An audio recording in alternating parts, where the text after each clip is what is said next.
Hello, everyone, and welcome to another Disclosure in the Media. I'm here with Ryan Pullenkarts again, and we are doing more of the Elder Scrolls universe. We're doing Archmage Shalidor this time. This should be a very, very interesting, all-inclusive story about this particular character. This is actually a very fascinating character. So go ahead, Ryan. All right, so the Archmage Shalidor. So a lot of times when you think of like the pinnacle of mage in the Elder Scrolls series, you think of Vanus Galarian. Vanus Galarian, when he was learning, would have looked at Shalidor as the best mage to have ever lived up until that point, and some of the ancient Sijic monks.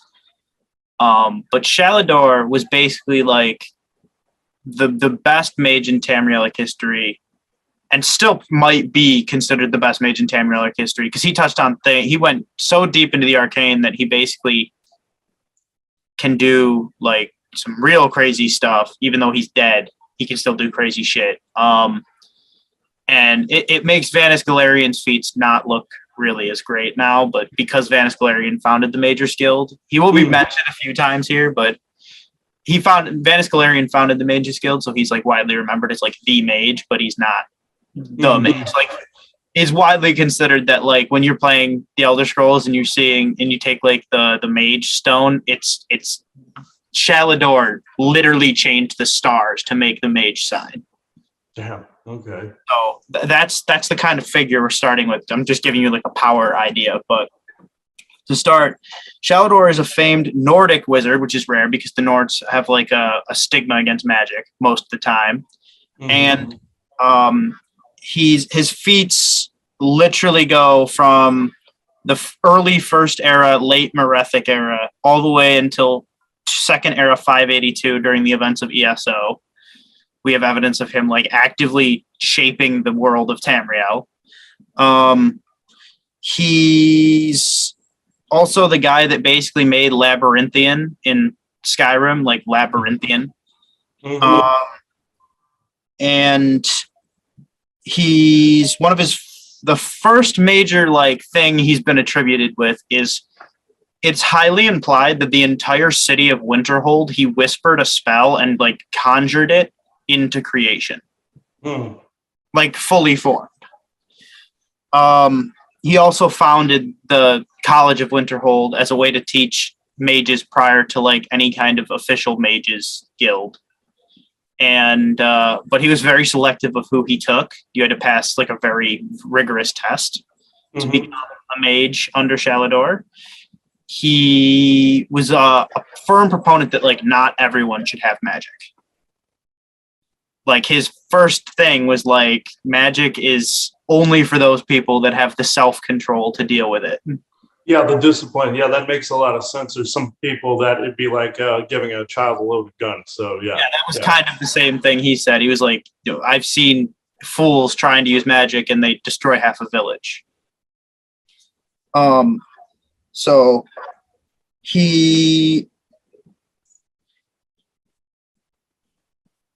basically he's still well known as like one of the greatest mages of Tamrielic history, and even in the Fourth Era, if you hear the name Shalidor, you only hear it a few times in Skyrim. Anytime it's being used, you know that you're dealing with something so deep in the arcane that it is like world breaking potentially. His writings, you collect them for the orc who is in charge of like the Arcanium, the library in the College of Winterhold. And like after a certain point, this orc is like, well, if you've been reading these, you probably are a better mage than the majority of the mages, even in like the reclusive mage guild areas hidden away that are like that never do anything but that. Another one of Shalidor's crazy feats is he single-handedly defeated an entire dwarven clan and came out without a scratch. And this dwarven clan was like mid-migration at the time as well. Like they were crossing Tamriel. I'll get into more of that in detail as we go further along with this story, but I'm just trying to give you some like teasers as to see this man's like ability in the arcane. So this is like a fan version of Shalidor, like when he was younger. This is the statue of Shalidor that is in the courtyard at the College of Winterhold. This is somebody made this cool mod where they put like these glowing orbs in its hands. But in the base game, it won't have those, but that is the statue. And then that is how Shalidor appears to the player in the Elder Scrolls Online when in the Mage's Guild questline.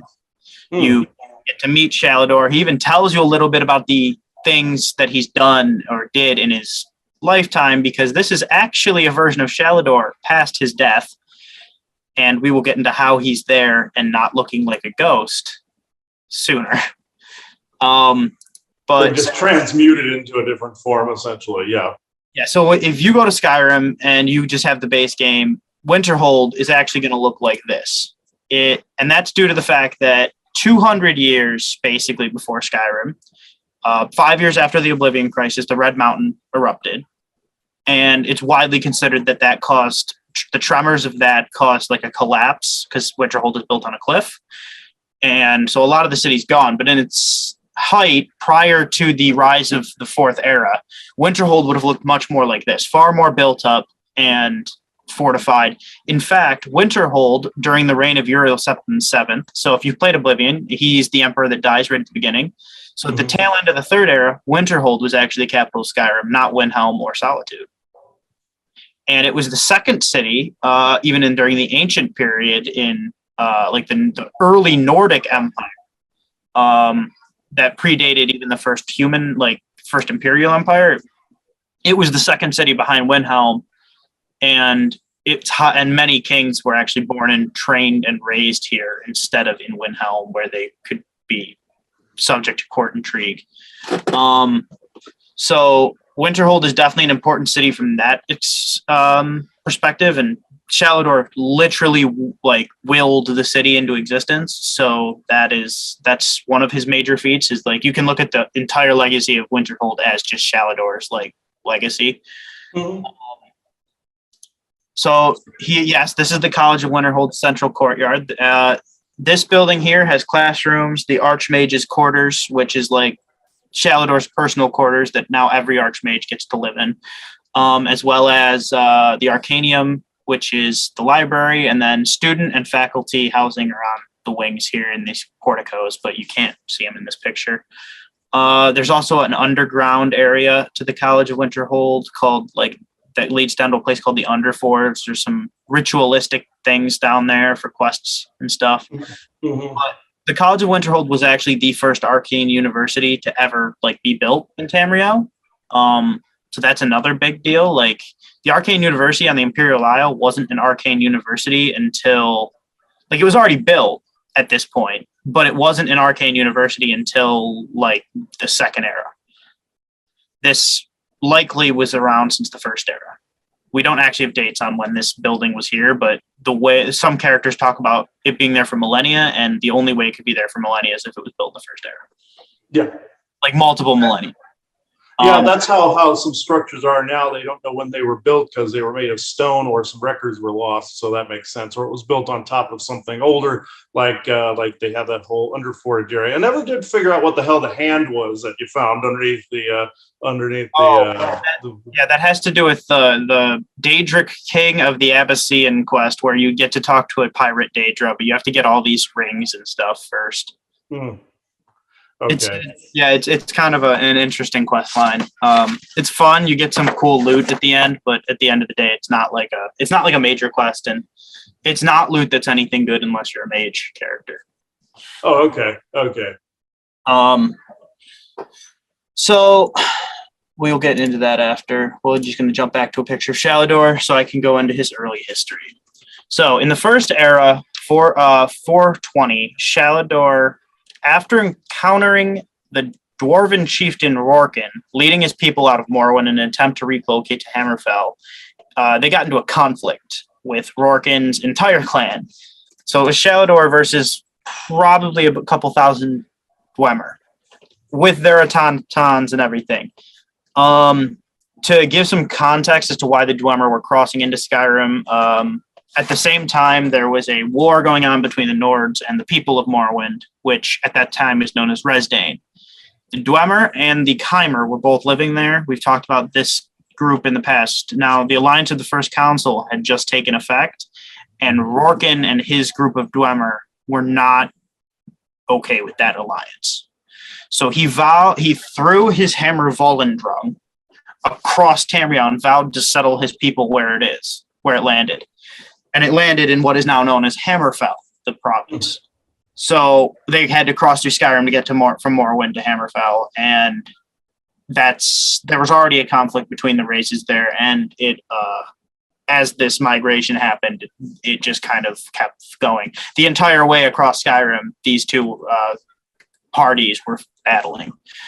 In fact, the origin of the shield that Periite's Daedric quest can get you, Spellbreaker, is in this conflict, as Shalidor and the dwarves likely worked together to actually make this shield. And the shield is known as either the Mirror or as Spellbreaker.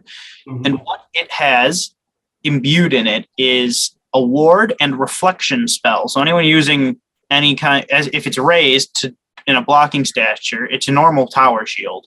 But then it emits this magical aura in front of it, and any mage shooting their magic attacks at it, it will reflect back on them. That's essentially what I do when somebody throws magic at me. I just form a mirror that's kind of like a parabola like that. So that makes a lot of sense. Yeah. So Shalidor and the dwarves, that might have been the start of their conflict, but we're not positive. It could have been rooted in the actual conflict between the people of Resdayn and the Nords. What we do know is that he talks about he used his mirror and he carried it into battle, not he just casted it. So that's why we believe a Spellbreaker was his, as well as the fact that even though Periite gives it out as a Daedric quest return item, the shield kind of has a will of its own and seems to want to return to its original creator. And Periite is literally only giving it up knowing that he can recall it, because it's still trying to get back to its original creator, and Periite's still closer to its original creator than it is to where the person who currently has it is. So this conflict kept going until Rorken and his clan crossed into what is now known as Hammerfell. At that point, that conflict ended, but the fact that one of the strongest artifacts on Tamrielic soil was created as a result of it by Shalidor proves just how he was basically, he's already proved that he's great at conjuration when he can conjure a city out. Now he's great at imbuing magical effects on mundane objects. So that's another step for Shalidor and his magical power, as well as the fact that he fought these dwarves and they didn't do anything to him at all. They should.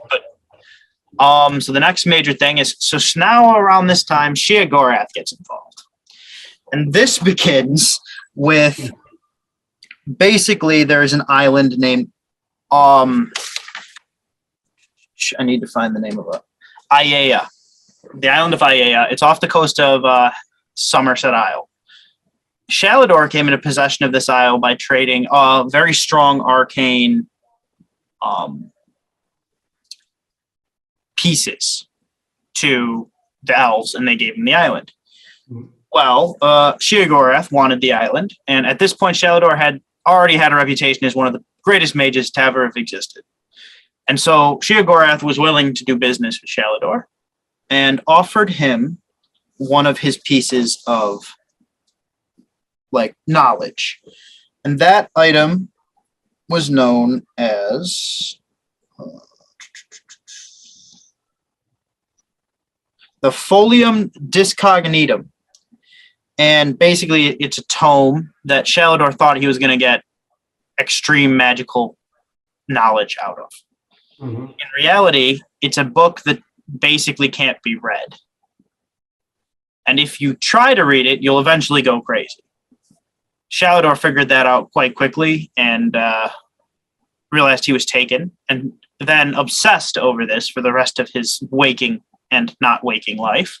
To the point where getting the island back was more important to him than his relationship with his wife, and she left him. Around the same time, Shalidor found the capital of what was the dragon cult Skyrim at what is now Labyrinthian and reshaped it. And this is when he starts taking students more seriously in teaching them really deep magic. And basically the dividing line is if you can learn like deep magic or if you can just learn like basic magic is if you could pass through his maze. He made a maze inside Labyrinthian. And if you got through it, you were now one of his like choice disciples. The maze killed many, many, many students attempting it.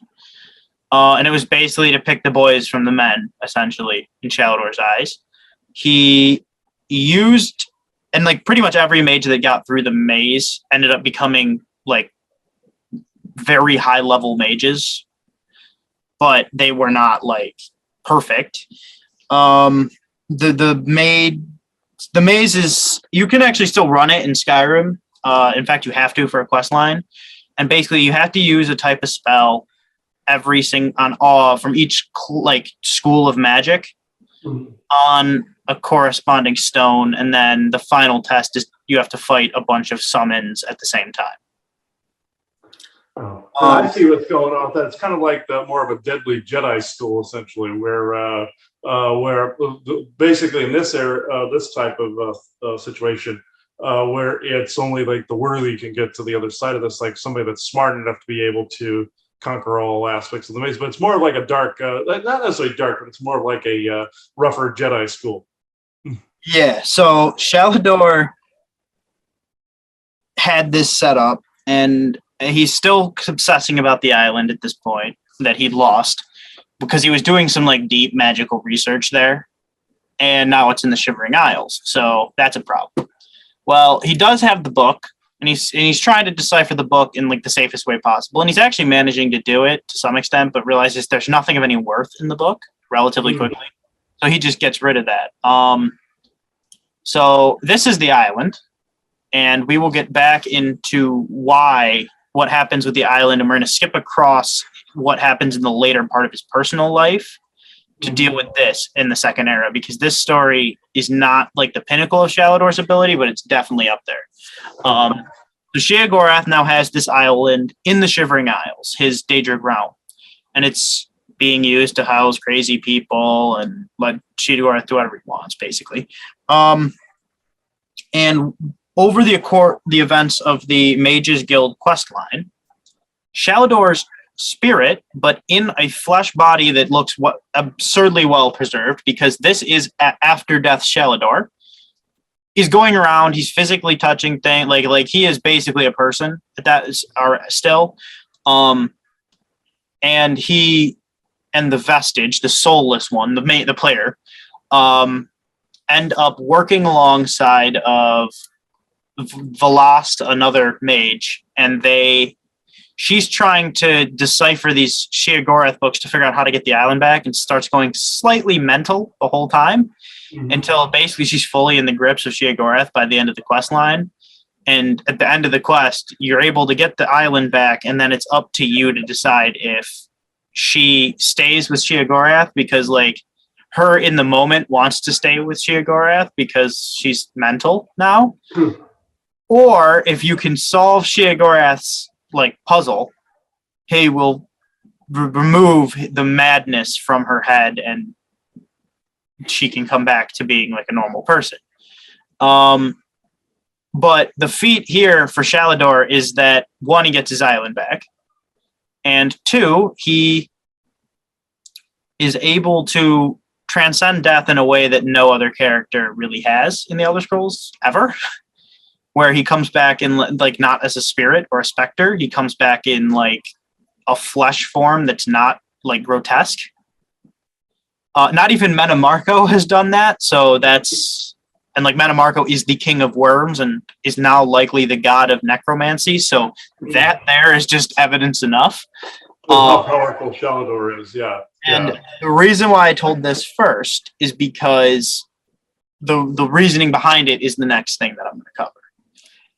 But before that, so once the island is given back, Shalidor actually gives the island to the Mages Guild. Because at this point, he's gone, he's not teaching people anymore, and he sees people using the island for arcane learning as like still a good thing. So he gives it to them with the stipulation that not anybody that's like over a certain rank in the guild can go. So if you're not already like a high-end guild member, you're not allowed onto that island. And that's due to the fact that he was already doing deep magical research on the island before it was part of a Daedric realm. And then it was sucked into oblivion for a couple millennia. And over that time, the place became like a nexus almost. And it's still phasing in and out of oblivion every once in a while and can drive people without the right mental protections quite mad. And then they get stuck in the oblivion part with Sheogorath, because even though the island's back on Tamriel at this point and like it can be going to, there's a mirror version of it in oblivion, and like some of the energy from there is seeping through. Oh, I get it. It's like how some of these bubbles are, where some of these galactics live and some of these elementals live, where it's like a mirror version or one that, like, say Atlantis, for instance. We had one that basically fell and basically was destroyed. Then there was another one that they did this copy mirror version in like a parallel reality. It's essentially the same concept. Yeah, that is definitely the same concept. I was just trying to explain it in a way that I understood it. Yeah. But like, so if you don't have good mental protections up, you'll go mad, and then you'll eventually phase into that other version of it. So now we get into how Shalidor was able to be around during ESO, and that involves Shalidor's greatest tale, and basically, is due to the powerful artifact Glenmoral. Glenmoral is basically an artifact that allowed him to delve into like the understanding of life itself, and he stole it from Akatosh, the dragon god of time. So, and he hid it deep underground Labyrinthian when he died. And it's implied that the only other person that's ever gotten their hands on it is the Dragonborn of the Fourth Era that you play in Skyrim. If you get all of the Dragon Priest masks, bring them to that wall, and the wooden mask, even though in your inventory it'll just say the wooden mask, that is Glenmoral. A lot of people believe that's what that is. Oh, okay. Especially because the wooden mask, when you put it on in the game, like teleports you to a very specific part of the world that is like nowhere. You can't get there any other way. It brings you. Oh yeah. It's a part of. It's like when you go to Labyrinthian, it takes you to like a different time, different place, like another version of Labyrinthian in another reality. Yeah. And so that's where a lot of people believe Glenmoral actually is. And this other mages throughout history have like mentioned this Glenmoral thing. In fact, one of the most famous was Rhea Selmain, the apprentice to Jagar Tharn. Now, Jagar Tharn, if you remember from when I talked about Elder Scrolls 1 Arena, he's the guy that usurped the Empire by trapping Uriel the Seventh, the Emperor, in a pocket dimension, and then like using magic to assume his identity. And he, Jagar Tharn, left a piece of the Staff of Chaos, the artifact you need to rebuild to like pull the cover off his ruse, in Labyrinthian. And him and the Eternal Champion were unable to get any further down towards Glenmoral. And that's basically due to the power of Shalidor, because the reason why he could come back in ESO, and likely the reason that Jagar Tharn couldn't get his hands on it, because Jagar Tharn was the Imperial Battle Mage, like he was the mage for the Emperor, was because Shalidor's able, whenever he senses his legacy is threatened, he can pull himself back from Aetherius, which is his chosen afterlife. So in the Elder Scrolls, you either go to your chosen afterlife or you get re-enveloped back into like the consciousness of the entire thing, basically. Oh, okay. Basically, the spirit world enveloping everything. Yeah. His chosen afterlife is merging with magic, basically. Oh. And but because he had Glenmoral in life, he's able to pull his like consciousness and like a fresh body from around his like of what he looked like prior to death and like interact with the world and stuff still. And he is able to defend his like legacy. And it is widely believed that Jaeger Tharn and the Eternal Champion, the character you play as in Elder Scrolls 1, are unable to get down to where Glenmoral is because of that. Now, that's the lore reason. At the time, Shalidor was like made and Glenmoral was a thing, but Labyrinthian was a lot different than the current version you're seeing in that because it was not in 1990s gaming. So, and basically, this Glenmoral item Shalidor's consciousness is eternal. He's basically an immortal being that can come back and forth as he chooses. He chose to die so that he could understand deeper, like the inner workings of the universe. Okay. And the fact he can pull himself back at any time without any kind of problem in the most advanced undead state form ever is just more proof to it. That's very interesting. That's very interesting where he created his own anchor by which then he could recreate like essentially a reformed copy of himself. It's the same trick or the same a thing that Lyra did to save its own world, I came to find out, where they planned something like this in the background to where they could really rephase it back into time by creating a divergent and then back again. And the same thing goes with Atlantis creating its own pocket reality, its own parallel version. It's a similar version of that, but more direct in the moment. It's like he died but didn't die. And my brain's trying to translate the information behind this, but it's like this quantum state where he put himself into where he was not dead, but he was alive and undead at the same time, but just as himself. It's hard to explain where he literally grounded an anchor, meaning Glenmoral, in the moment, used that as the anchor, and was able to rephase himself back whenever he felt like it. So that by basically declaring his chosen afterlife as basically the essence of magic or the spirit world itself, which is already anchored within everything. So that's on top of everything. It's not like you go somewhere. It's like it's literally here and it's everywhere. So that strangely and oddly made sense to me when I heard you speak that. So it's interesting that's how he chose to come back and defend his legacy. I find that interesting. This is his maze that the adepts would have to go through. And this is that Dragon Priest wall. And the way that you can get the thing that most people believe is Glenmoral in the game is you have to beat the eight Dragon Priests whose masks are here. Then you show up there and you find this wooden mask and you put it on at this and it teleports you to like another dimension for a minute and then this one pops out. The wooden one you end up usually discarding because you don't actually get anything from it. Mm-hmm. But you get buffs from this one with like the horns on the face. But it's most likely that wooden mask is the object that is Glenmoral.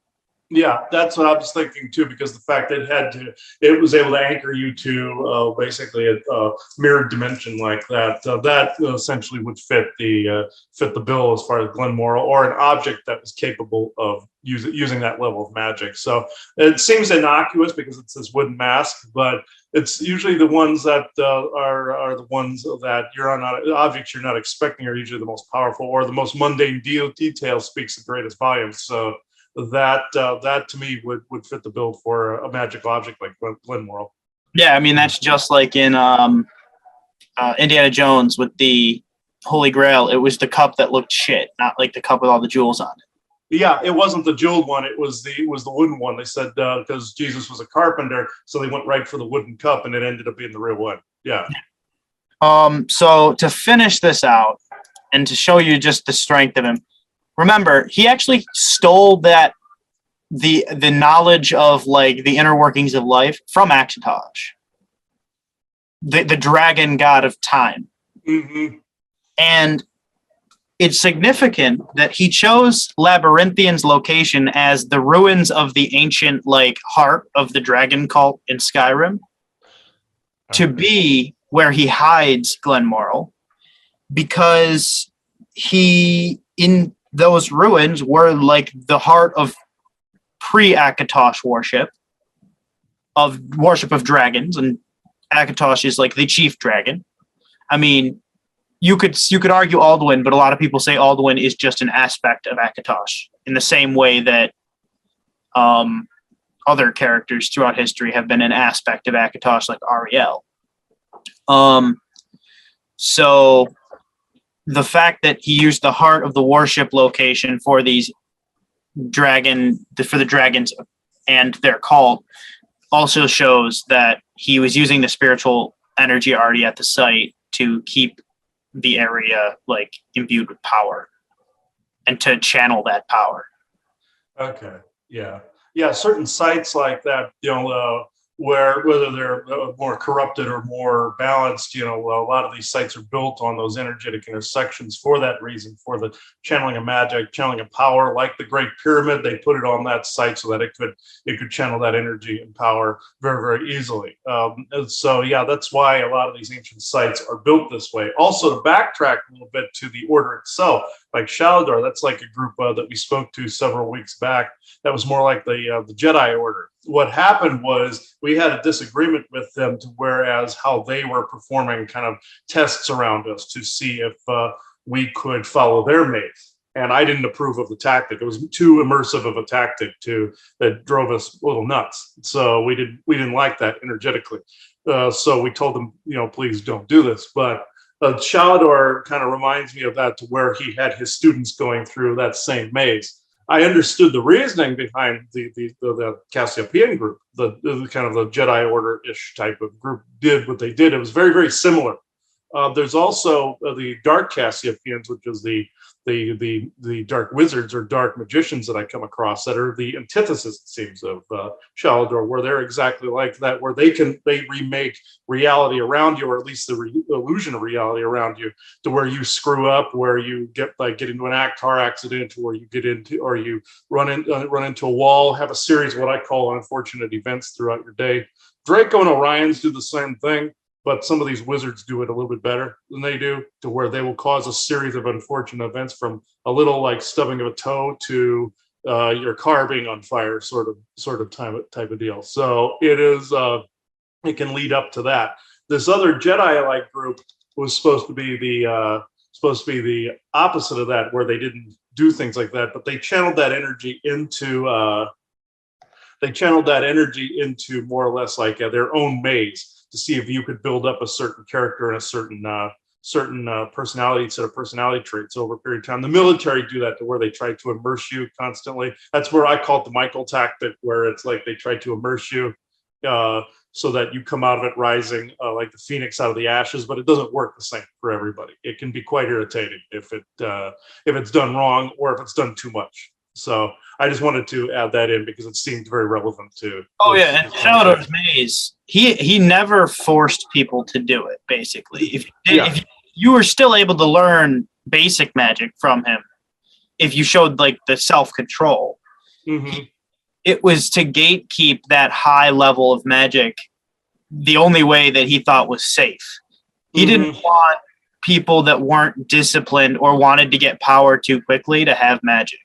Yeah, I could see that where you have that immersive technique through the maze was the only way to ensure that they wouldn't misuse it. The same as with the Greybeards telling you to go look at all the word walls, and you had to go endure the elements and endure distances apart from each other and gain character along the way to be able to attain all the powers of the Dragonborn, essentially, too. So it's the same difference. Yeah.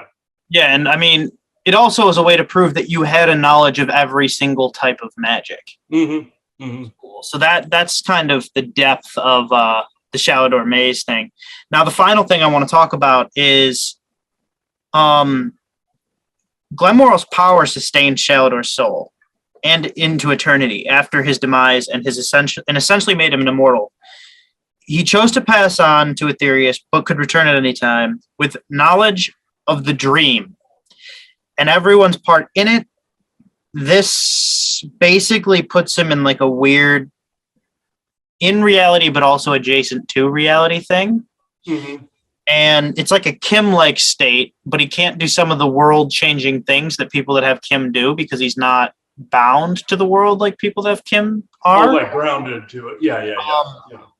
But he has basically the way you get to Kim is either you zero sum, where you think that everything is nothing, or you realize that everything is everything, and that actually everything is a dream. And the dreamer is in the Elder. This is very deep Elder Scrolls lore, so you're never going to see evidence of this in the game. I'm gonna be honest with you, you're never going to see this, but it's mentioned a couple times as like the dream or the great dreamer, and only very, very powerful characters will ever allude to this. People like Vivek, Tiber Septum's like writings talk about it a very little bit. Vivek is the only one that actually will ever come out and talk about the dreamer, like to the player. But basically, the dreamer is like you in this world, and that the dream is like they live within the dream, and that to reach Kim, you have to realize that everything is one, and that you're part of a world that's not real. Or, I mean, that's arguably the way that you can then become a god in the Elder Scrolls. Mm-hmm. Kim's like just realizing that everything is one and that you can shape the world by your intention. Okay. Yeah, it's essentially co-creation intention. Yeah. It is, but it's like it's co-creation without the co part. Okay. Like when Tiber Septum had Kim, he was able to do things that were absurd. A Vivek has Kim, and he's a god. Yes, at this point, at that point when he achieved Kim, he was already considered a god. And then his his time studying philosophy made him realize to actually Kim. And people who achieve Kim are basically like demigods that aren't dragonborn. And if they are dragonborn, then they are equal level with a god. Okay. And if you then can do the whole, like, I recognize the dreamer, you can become a dreamer.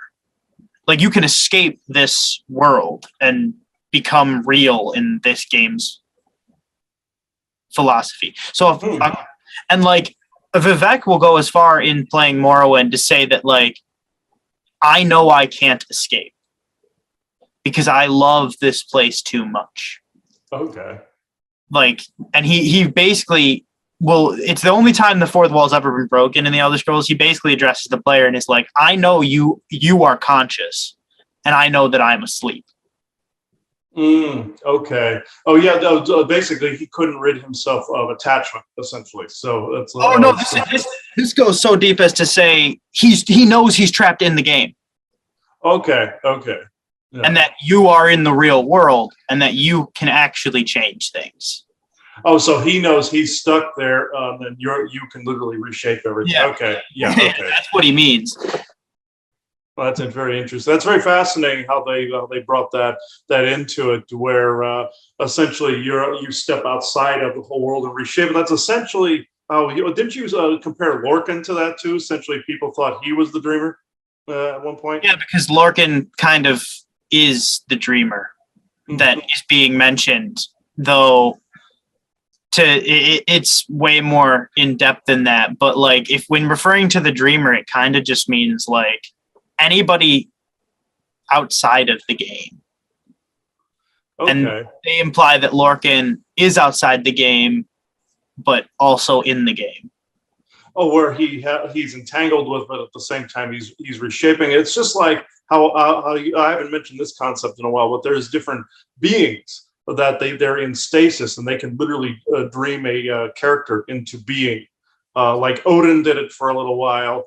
Of course, Loki did it for a while. And there's also a Garthan Dreamers that kind of dream a character into existence up here. Even though the government has certain scripting technology where they can create a character, where they can body hop somebody into it, this is a little different, where somebody literally dreams them or creates them into that person into being in society as like an active version of society, having 1 foot in and 1 foot out, very much like Lorcan. So it's very similar, where people they're going through their own audit process too by exploring themselves in the process. But the more direct thing is it's very much like how Lorcan is doing it in Elder Scrolls. It's very similar. Yeah, the fact that Shalidor comes back from this like alternate reality of just straight magic and can and has knowledge of the dreamer and stuff probably proves that he might be able to get out. Like Vivek. Now, I mean, in reality, he's never going to get out. You're not going to have a character from a video game jumping out of like your TV or something. But no. Like that's like kind of thing. It's like he could get out of this reality that they're trapped in, basically. And also, of seeing it from a real world video game perspective as well, that you could literally create a character that could get you could give them life, and they could leave that particular platform given enough power to do so. So that in a real concept is true too, where you could literally.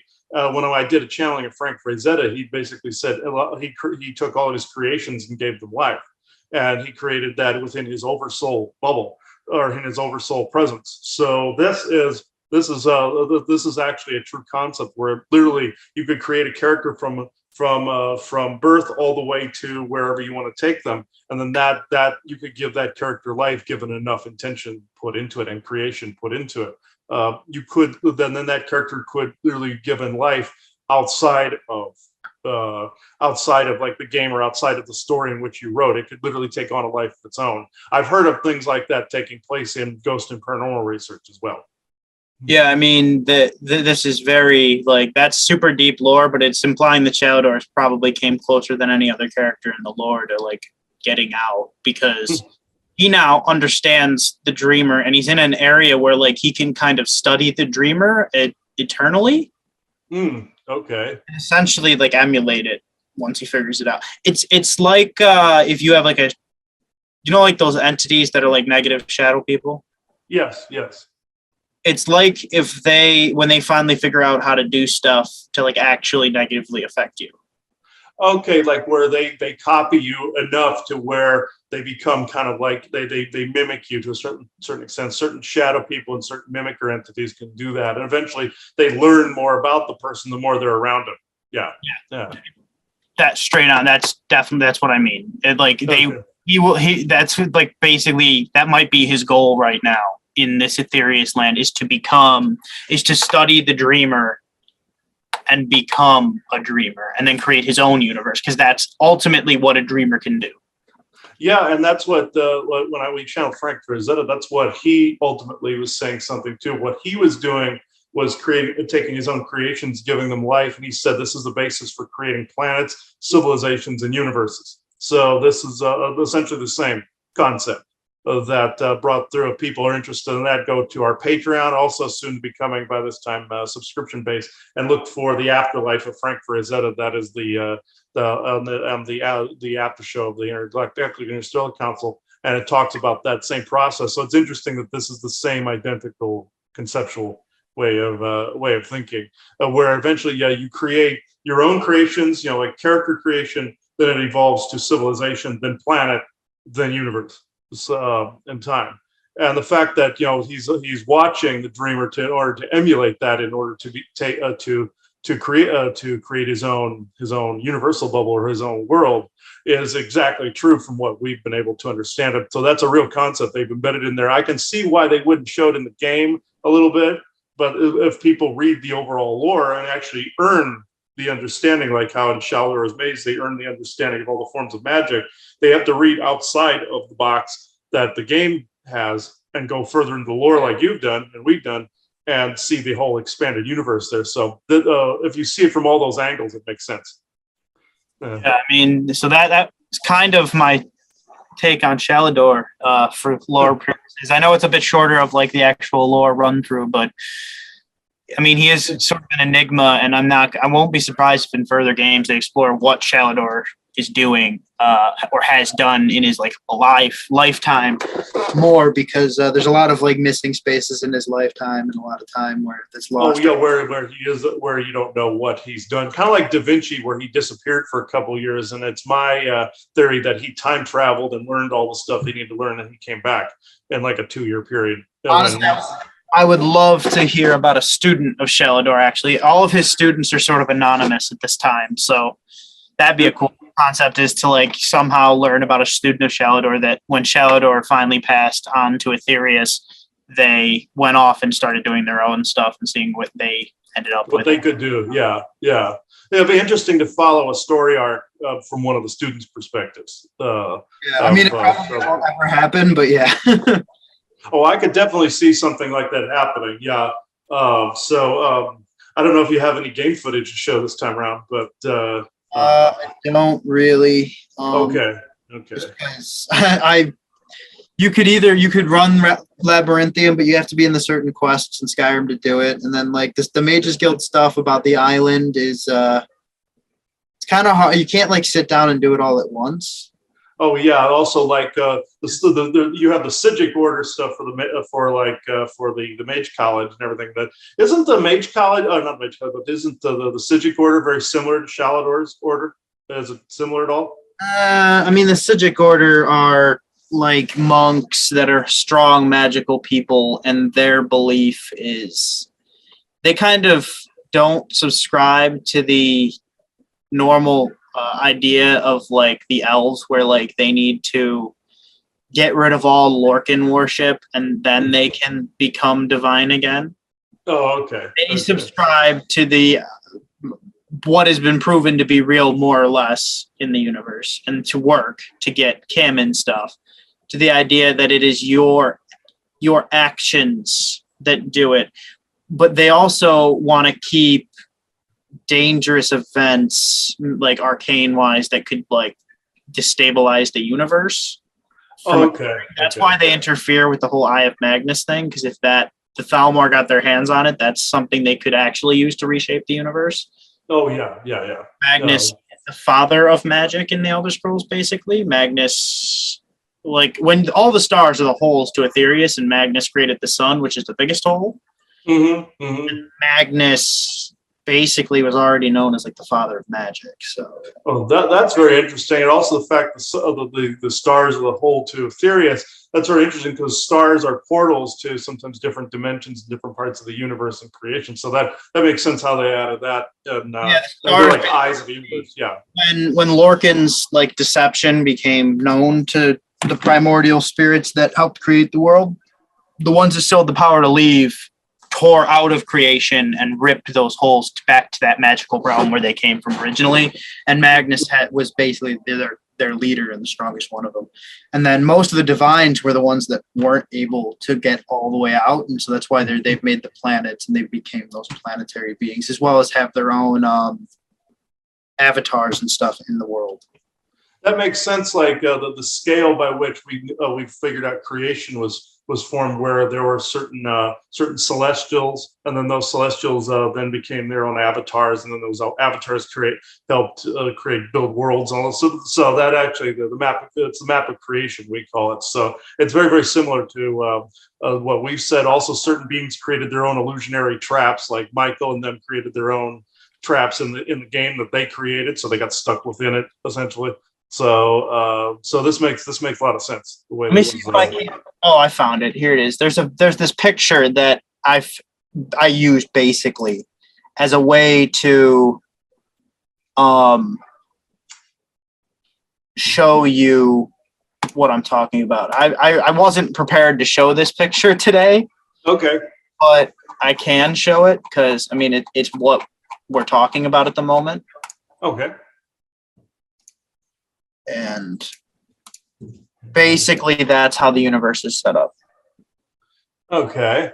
Serious. Where so the areas where it says like the Oblivion area, so the Daedra are just a group that didn't help create creation. They're the group of those primordial spirits that just didn't help with that. And Ariel and Sithis are over all of this. That like their sphere meets where like that inner circle is this whole circle here, and they're interlapped over it. And then you also have Akatosh, the planet, which is another part of Ariel, and Sovngarde is its own pocket dimension off to the side. Master and Secunda are the moons.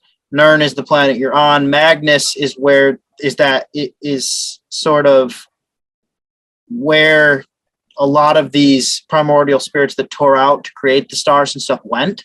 And then Aetherius is like everything beyond that. Yeah, that would be essentially. This is pretty much accurate if you expand Nirn to all the planets and other areas of creation. There's a certain accuracy to it. I haven't seen it be concentric rings like this, but I've seen it be all inclusive on top of each other, like the layers of oblivion are like holographic layers, and you have all the like the different planets essentially are essentially the gods of old, which was essentially where what was orbiting Maldek / Asgard at one time before the Ragnarok. So this makes a lot of sense. The way they are depicting is very similar to Asgard and the Nine Realms in its own right. Yeah. And then here's another. See that first one showed the Magnigi as not being an Aetherius, where most people think they are. And that's also where, and then you can see that the stars are the holes that are ripped through this layer here to get into this Aetherius layer. The only reason they're showing it like this is because that would be the perspective of somebody on the ground.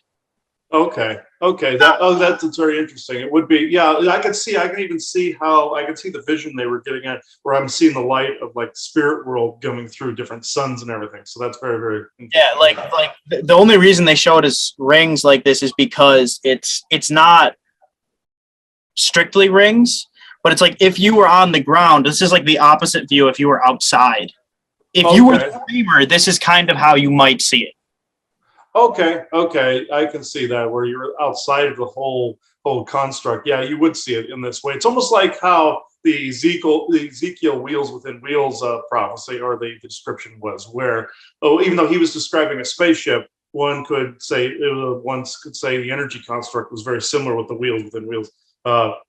This is actually quite interesting. I had channelings years ago that spoke about this, and me and Joanna did talk with me and Joanna about the map of creation. It was very, very similar to this. We didn't get the entire expanded thing, but I'm seeing it very, very similarly, where it's like I'm seeing how the multiverse and omniversal situations, super omniversal situations are all kind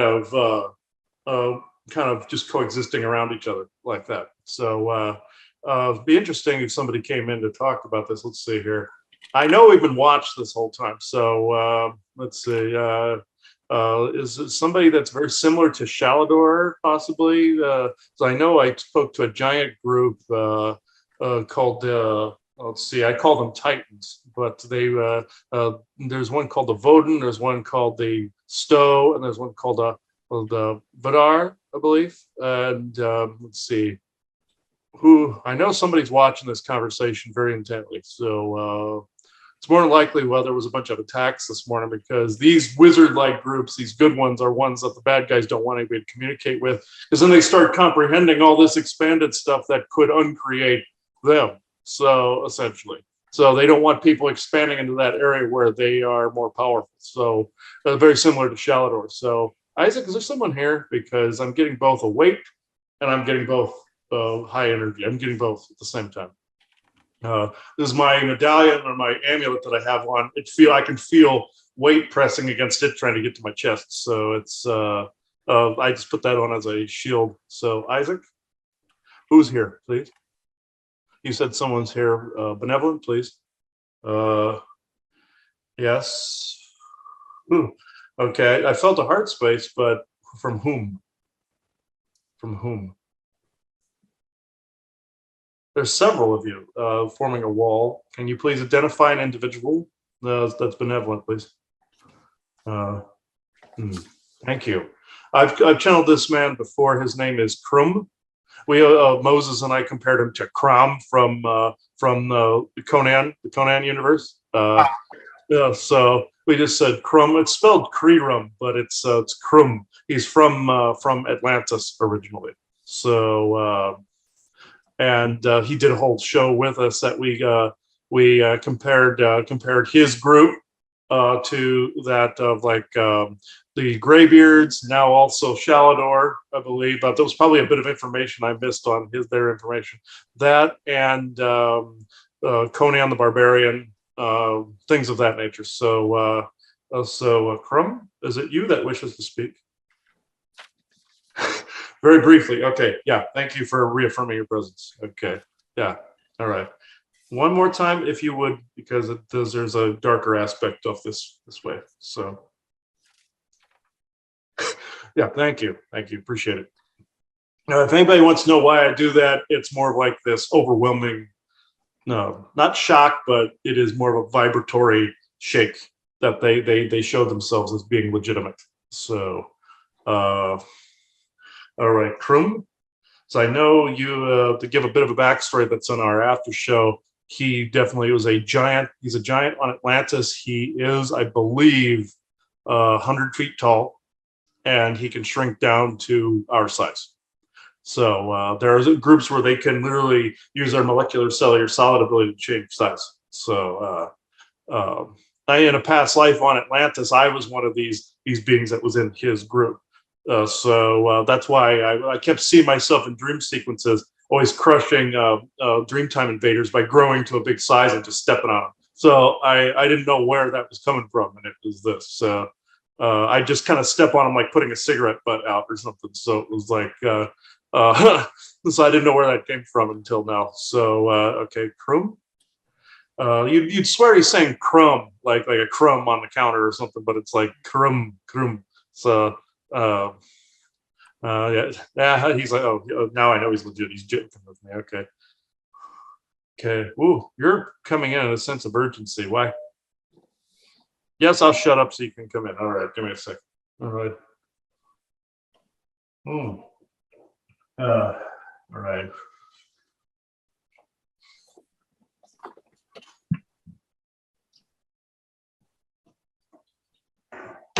I am getting in position. Shush. All right, let's see. He's very sarcastic too. So let's see. He's serious but sarcastic at the same time. So through the crystal, please.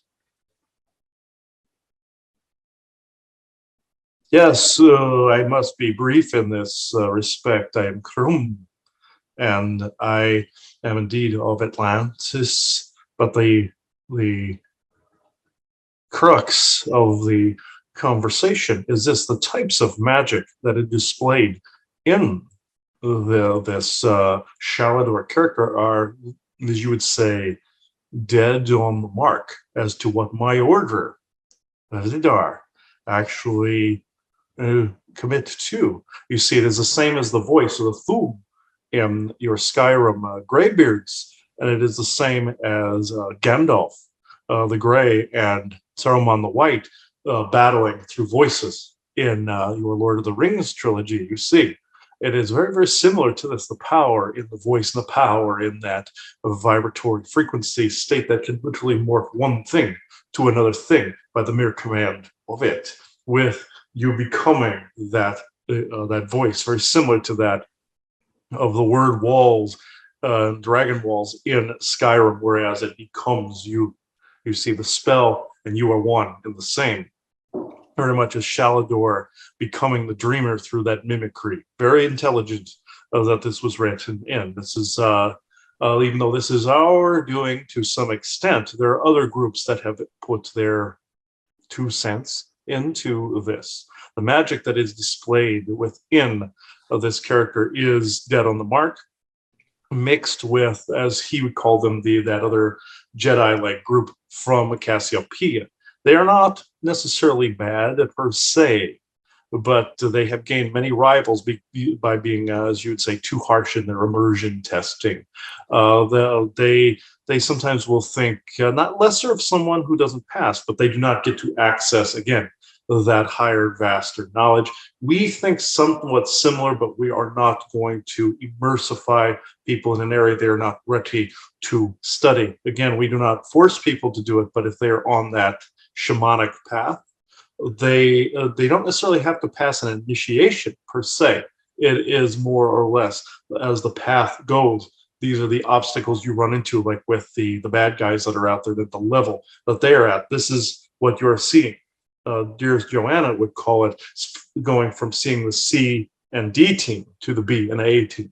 If this actually makes any sense, you were only seeing a certain type of bad guy because that's what you were perceiving that all of them were like, but then eventually seeing the rest. Once they are seen, they begin to throw their magic, and the volleying begins back and forth in defense and offensive behaviors, if this makes sense. So I can go into questions if you like. All right. So I know you have in your group have spoken before, but I'd like you to reiterate what kind of teachings that you guys like to pass on to people here. Creative teachings and that of the arcane arts, that also linked to nature, getting people to link back into nature, that of creativity, writing, and accessing your own personal magics, the truest self that you could possibly be, reattaining that which humanity feels that has been lost within self. We are sending, as you would say, nuggets of information people's way in their own creative pursuits and their own magical type of pursuits, and finding their truest self. Also teaching people the different arcane arts, very much like how Shalidor did in the storyline, as well as the Mage College. It is very, very similarly played out. I myself and other dear members of my tribe have also been on the Atlantean Council, as well as have given counsel to others wishing to learn types of magic. Sometimes this has gone wrong because others have misused it. The faster you give them a loaded handgun, he so aptly put. Other beings have misused that phrase by seeing all of humanity as children, and that is not necessarily always true. Yes, in a temporal respect, because we are far older, we are tens of thousands of years or more. Yes, you could say as far as age, but what we teach them are the slow infusions of this magic. If you give somebody something too quickly or give them advanced magic, will they misuse? This is something that we teach the world. All right, thank you. In regards to the idea that a slow drip of deep arcane knowledge can keep people from being corrupted by their newfound ability, would you recommend that learning about your own abilities be taken slower so that you do not, or be gatekept in that way as to try basically not drive somebody to erratic behavior? Indeed, correct. You are also dead on the mark, Ryan, because if you did not slow drip this, your mind would not be able to acclimate this properly, as well as your cellular structure in the configuration that it sits currently. Here, I will give an example. Say your cells and your mental capacity and your energies are in a certain type of configuration, and say you wish to access more of the knowledge of your oversoul. You must cast off that does not serve in the moment, but then also fill that space with that knowledge. But slowly, you see, the cellular structure must adapt, the mind must adapt, or the synapses become, as you would call it, unhinged, because of the more of the information that you are imprinting on those synapses. The same goes with, say, his devices and his arcane knowledge in this way. When he started to advance things even too quickly as to what he knew the soul could bring through, it started to drive him mad, even though he himself knew the basics. The body must catch up in that way because it is basically a fusing of the soul and the flesh. You must do this in the slow drip. This is why you are seeing certain alien information in the slow drip, the very way the Venusians do it in other groups, because of that decoding of the mind and of the body. The magic goes right along with this. Same goes with frequency that some of these beings are in. It has to be done slowly. Very much the story he likes to say of the forest people and the monk, even at a very steady pace with no aggression or the like. The monk had a hard time being in the room with beings of that stature and that frequency. The same goes with my people. If you saw our large stature, even with us shrunk down, would you not have to decode that particular energy? This is why that slow drip exists. All right. And do your people like visit? Like, can you be seen normally? Do you guys go out out into the world and interact with humanity now? Indeed, yes, there are other giant groups like ourselves that do it more frequently. But yes, there are members of our society that do walk amongst you as one of you. We would seem slightly different than yourselves because of our frequency. We cannot completely shield that from you. But yes, we have shrunk down. You would see it as a shrinking down, but it is more of a metamorphosis, as it were. And you would say it is more compacting feeling in nature, but in fact, we are shapeshifting in that way. But yes, we have walked amongst your kind from our bubble, which also resides not just on Atlantis, but in parts of Europe, such as Denmark, Norway, where I am currently channeling from, and above what is known as the village of Modelen in Norway, in the mountains therein. I also stand with them along with that group called the Stowe, as well as other parts of Europe where I've also stood with my brethren as well. There's many offshoots and many variations of how those offshoots of beings stand with you and right next to you, and you would never know. So you refer to yourselves as giants, correct? Mm-hmm. Correct. Yes, I myself am quite tall. My brother in arms, Tornok, is 150 feet tall. I am 100 feet tall. All right. My question about that is, are you the early Greek mythology Titans, or were you the groups that warred with the Maldekian giant? So are you that sort? Yeah, you could say that, yes, we are essentially Titans, correct. We do channel the elements in that very same way. We are part elemental, part what you would say Viking. Our face changed a little during the times of Atlantis and before. Well, we transmuted from the different elements into the forms you know of as. There's many different types of giants, such as the Forbosi. They have more of a unicorn horn sticking out of their head. Some are more elementally based looking, like some of your forest people, and others are more Viking looking, like the Stowe and myself. Even though dear Tornok and himself had pointed ears in the times of Atlantis, very much like an elf. Majority did. The more mutation was the rounded off type. Yes, there are very different variations of those giants, and yes, you could call us Titan, correct. All right. And does that mean your group actually warred with what we would call the Olympians? That is absolutely correct. Even though aspects of the Olympians were the shadowed versions, let's just say, of different Maldekians and Asgardians, they, for the most part, were essentially Orion in nature. So the wars between the Titans and the Olympians were essentially no different than, say, the Tuatha De Danann and the Fomorians in your Irish mythology. That was a slightly later period. But yes, it is the war between the Titans and Olympians, correct. All right. Then my only final question pertaining to that time frame would be, do you guys, what was your group's involvement with the whole Kronos situation of him eating his children? Was that originally a being that ended up being corrupted by trying to transmute them inside himself or something? You are essentially correct. It was you would call this more of a transmutive viral contagion hitting the being you know of as Kronos, now also known as Saturn, and is also more of a devil in your history. The being as Saturn was essentially, you would call him Loki in your history as well, or in more of a god of time aspect, such as your Akatosh in Elder Scrolls history. The complicated mathematics behind this and the science behind this is during the times of Asgard, you know of the character of Lucifer, which was also Loki. He got absorbed into the mathematical matrices of the Orion contingents, artificial intelligence you know of as the clockmaker or time aspect. He himself became his own planetary orb in the sky you call Saturn or Satan in your histories, you see.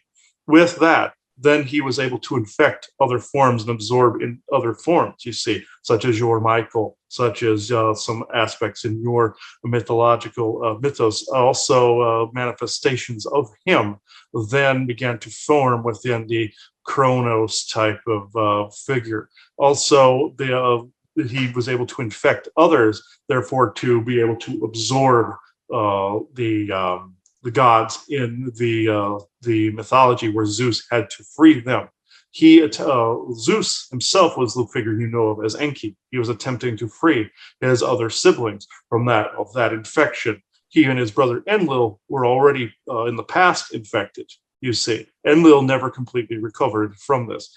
Enki did so to a mostly extent and was able to go in and free his brethren from this, you would call it an assimilation, but at the same time, the body that was assimilated was also trying to transmute those energies to fuel that of Saturn, if this makes any sense, more or less in like you would call it a soul trap methodology, but it was slower because of the immense energies of the other Olympians. But they themselves were also tied to that of Orion in their own way, very much like your biblical Shemyaza figure that defied that of Enlil's rule or Yahweh's rule at that time in your biblical history. I know this was very, very intensely quick, but this is how I can translate it. All right. So, but prior to any of that corruption, you were all the same race. Essentially, correct. Variations on the same variations on the same theme. Even though I have my ties more to Earth than to Asgard, there is a fusing of those genetics because of the Atlantean interaction in times before, whereas all of those bloods mix. This is why you have fairies and such that have origins of Atlantis. This is why you have Vikings that have origins of Atlantis. This is why you have Pleiadian groups and cat groups that also have origins to Atlantis. But the majority were more of a Nordic type, Odin type figurist type of people.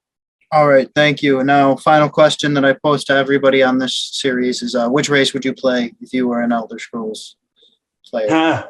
This is actually quite interesting. Even though Shalidor is very much essentially the embodiment of our people, and that the Cassiopeian group you call the real Jedi Order, I myself, I believe, would have to play as as more of a race leading themselves up to that type of standing, very much like your Dragonborn or a figure that is actually questing within the game series, very similar to how you play the games. If this makes sense, you formulate the character, then by which playing that character out to reach the same level of knowledge and pinnacle of understanding.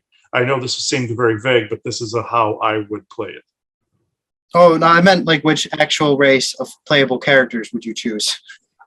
Yes, this is aside from Shalidor's race, which would be Nord. I would personally switch to a different race, either Elf or Khajiit, meaning because I want to try those different perspectives out within the lore itself.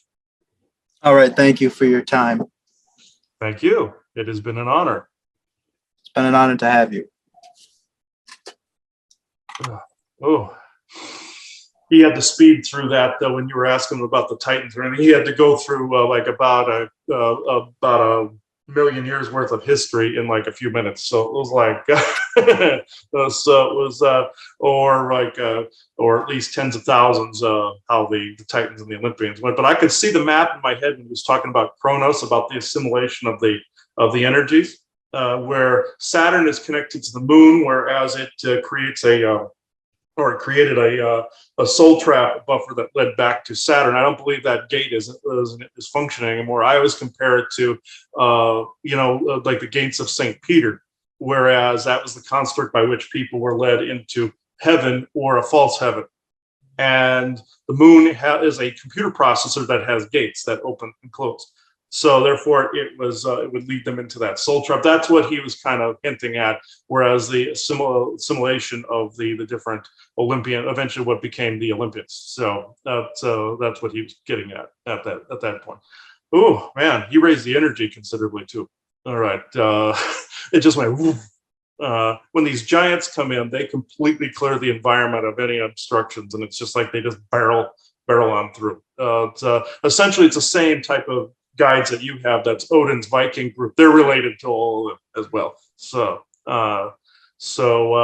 Okay, Crum, was there anything you wanted to add here?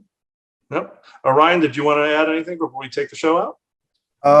Everybody just keep chugging along. I know that the energy is kind of hectic at the moment, but hopefully sometime soon it will start to flatline again, back to a more stable area. Yeah, I do too. It's been very, very maddening, and anything that isn't slow dripped right will drive you insane, and that's essentially where people are becoming more uncomfortable with these energies the way they're advancing. So processing things quickly and becoming more of who you truly are is paramount right now. So thank you everybody for watching this disclosure in the media, the Elder Scrolls Shalidor. I thought this was actually an excellent episode, even though this is much shorter than what you're used to from these disclosure in the media shows. So thank you everybody for watching. Bye-bye now. Have a good one. Okay, I'm going to elaborate on something that Krum was talking about in the episode you just saw with me and Ryan, where it was a slow drip where the body can handle it. Of course, the decoding, the brain can handle visuals and decode what it's looking at. This is why you have things that exist like Star Trek, like Lord of the Rings, like Skyrim, Elder Scrolls, any of those things, where you're visually associating. This is why you're seeing the grays everywhere, because the bad guys are trying to get you to do that first, versus all the others. And this is more white hat oriented. I should say white hat oriented, but benevolent oriented. I should say overall concept. What he was saying about the body's inability to handle the certain things coming in too quickly is the brain will be ahead of the rest of the body, because the mind may be able to comprehend certain concepts the rest of the cells will have a hard time with. This is a prime example of this was when Viking was basically pointing out to me one time that I had chosen the bulldozer method of going through the past lives and through the different decoding and the different concepts. I was hyper-accelerating it because I wanted to get to a certain level to be able to deal with some of the junk that's going on. There's a drawback to this, where you know how the concept of how your stomach gets upset if you're around a negative person? The reason this takes place is the liver takes on some of the energies. It sets off the stomach, then it sets off the irritable bowel. Or at least, in some people it does that. Sometimes it makes them puke. Sometimes it just makes your stomach queasy, like motion sickness or something. And that's the denser energy compressing the stomach, something that you're in a slightly higher vibration. Food will put you in a lower some foods will put you in a lower vibration. It'll make the stomach queasy because it's combating and playing tug of war with the other vibration that the rest of you is in. What I'm getting at is when I chose the bulldozer method, the mind could see and comprehend. Of course, I could always do this part. I got this, of course, from the SSP, from doing the training too. But when that woke up more, and I accelerated it even further to get to a certain level, the body lagged in that way. Nutrient deficiencies started. I've had to get on iodine supplement, putting it in our tea, nervous system supplements like ashwagandha, and muscle supplements like ATP cofactors. So it's not without its drawbacks. Plus, also you get continuous downloads all the time. And it may wear you out, just like you see me doing these videos all the time. If you saw how many I had in storage, you'd be like, oh my God.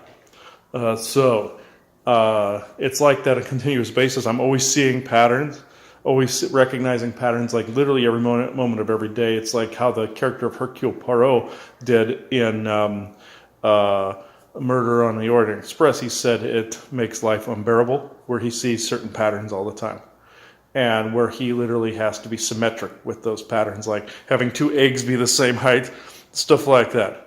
I completely understand that. I understand how Agatha Christie created the character, where the mind was ahead of everything else. People that are intellectuals and people that are mathematicians, everything go through the same. Same thing with artists, same thing with psychics, mediums, and trench workers alike. They go through this because they're recognizing patterns, like The Witcher, or like Sherlock Holmes, or like Batman, like the new Batman movie. Same difference. Anyway, now the mind and the eyes see, say, a demonic entity. The stomach and the liver. Now then, after you've already seen the events take place and you are in the process of getting rid of, then the alarm clock goes off. Be like if you were already out of bed taking a shower and the alarm clock then goes off. And I call it a Johnny-come-lately alarm clock. That's partially my fault because of the acceleration. There's a give and take, like in The Witcher, whereas when they're doing a form of magic without balancing it and connecting it to something else, they lose a limb or something. There is a give and take, even though I don't agree with the give and take, like with Doctor Strange and him having to keep his injured hands, or he loses his magic. I don't agree with that part of it. The have and have not, I don't agree with that. There is a give and take as far as energies go with the body, whereas Witcher was slightly more on target with that, but they took it to the extreme that I don't agree with. Just like Dragon Ball Z takes it to the extreme of energy fighting and stuff like that, to a certain extent, which you don't see very often. They make it common in that. It's rarer than they depict in that show, in the Dragon Ball series. Anyhow, they also have the dragon be a genie, which is basically the dragon that's within the Dragon Balls that grants any wish once a year. And they make that seem more simplistic. They get people to go on a quest to look for all the Dragon Balls, assemble them later on in a year's time, and then you get the dragon to come out and grant a wish. It was a lesser form of the ones that were from the planet Namek that had a dragon that would come out every decade or so. It was the ones on Earth were more once a year. But anyway, it was once every 3 years for the Namekian dragon. But anyway, before I get too far off, of course, see, this is what causes this. My brain juxtaposes everything together. The point I'm making is the form of accelerating it, like what Crum was saying, would drive someone insane if their body and mind were not completely in sync, and the soul was not in sync. That triad was not in sync. And that includes with foods, that includes with anything you consume, from vitamins to foods to sodas to all of that, the sugars, all of that. And this includes letting the brain get ahead of the body. And this is what also has caused me to get not only irritable bowel, but the stomach goes off immediately with even a slight change in the etherics. Because I'm perceiving it from not only the macro to micro, as above, so below, I'm perceiving it as in the millimeters to centimeters. Even the gradual changes I've become very sensitive to. It's because the mind is seeing all of this and cataloging all of it all the time, like a computer. The soul is then now, as you're getting rid of what doesn't serve, is coming in further, but the body cannot handle the accelerated rate of this. This is also why, again, I've had to get on iodine supplements, and I was wondering why the body was being so drained. I mean, I've always had the muscle undulation garbage from the Secret Space Program stuff. That's where that came from, where I, of course, aged 20 years at the same time I was going 20 years here. And, of course, that quantum connection can screw your body up here. Whereas your mind and body are trying to accelerate to the age that you were at a certain time, or you're remembering how old you were there, and your body's trying to go through a prepubescent puberty prior to puberty sort of thing, if this makes sense to anybody.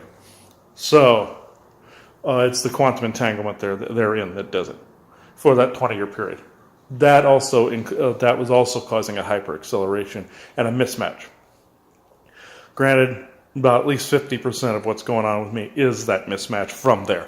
The other half is me accelerating this to where it's constant pattern recognition, decoding recognition, alien face recognition, Some of it was from back there, Soul bringing in more of itself in, Oversoul bringing more of itself in, and accelerating to understand the quantum mechanics and quantum and temporal physics and mechanics of everything that's going on. And the stomach then becomes a Johnny-come-lately alarm clock. Yes, I did understand all of that, and I'm hoping that anybody viewing this is more than likely I'm hoping this isn't true, but more than likely there's going to be a few glazed eyes over in that. But that's more the physics of it right there. That's what Crumb was getting at. And I'm able to comprehend this now far better than I was years ago. But I chose that acceleration. I chose to make this path faster to the end game of it. And it's not for everybody. And it does drive you insane. If the faster you go, the brain can't handle it then. And cannot handle these sudden changes. These sudden little instances of understandings and change of understandings, even in a millimeter or centimeter. Some people shut down because of that. Because if I were to explain this to somebody, you'd see like the androids in Star Trek. They just go like the original series when when Kirk and them presented a mental paradox to them. They're like that. So people shut down because it's an information overload. Even if it seems like a simple concept to you, at the rate you're accelerated, you try to fling that at somebody, you might as well have hit them in the face with a brick. So, with that said, I get to that stage too, to a certain extent. I get past it, but it can be overwhelming, like getting attacked a lot because the enemy doesn't like the fact that I've gotten to the accelerated rate, which anybody can get to. It just takes time.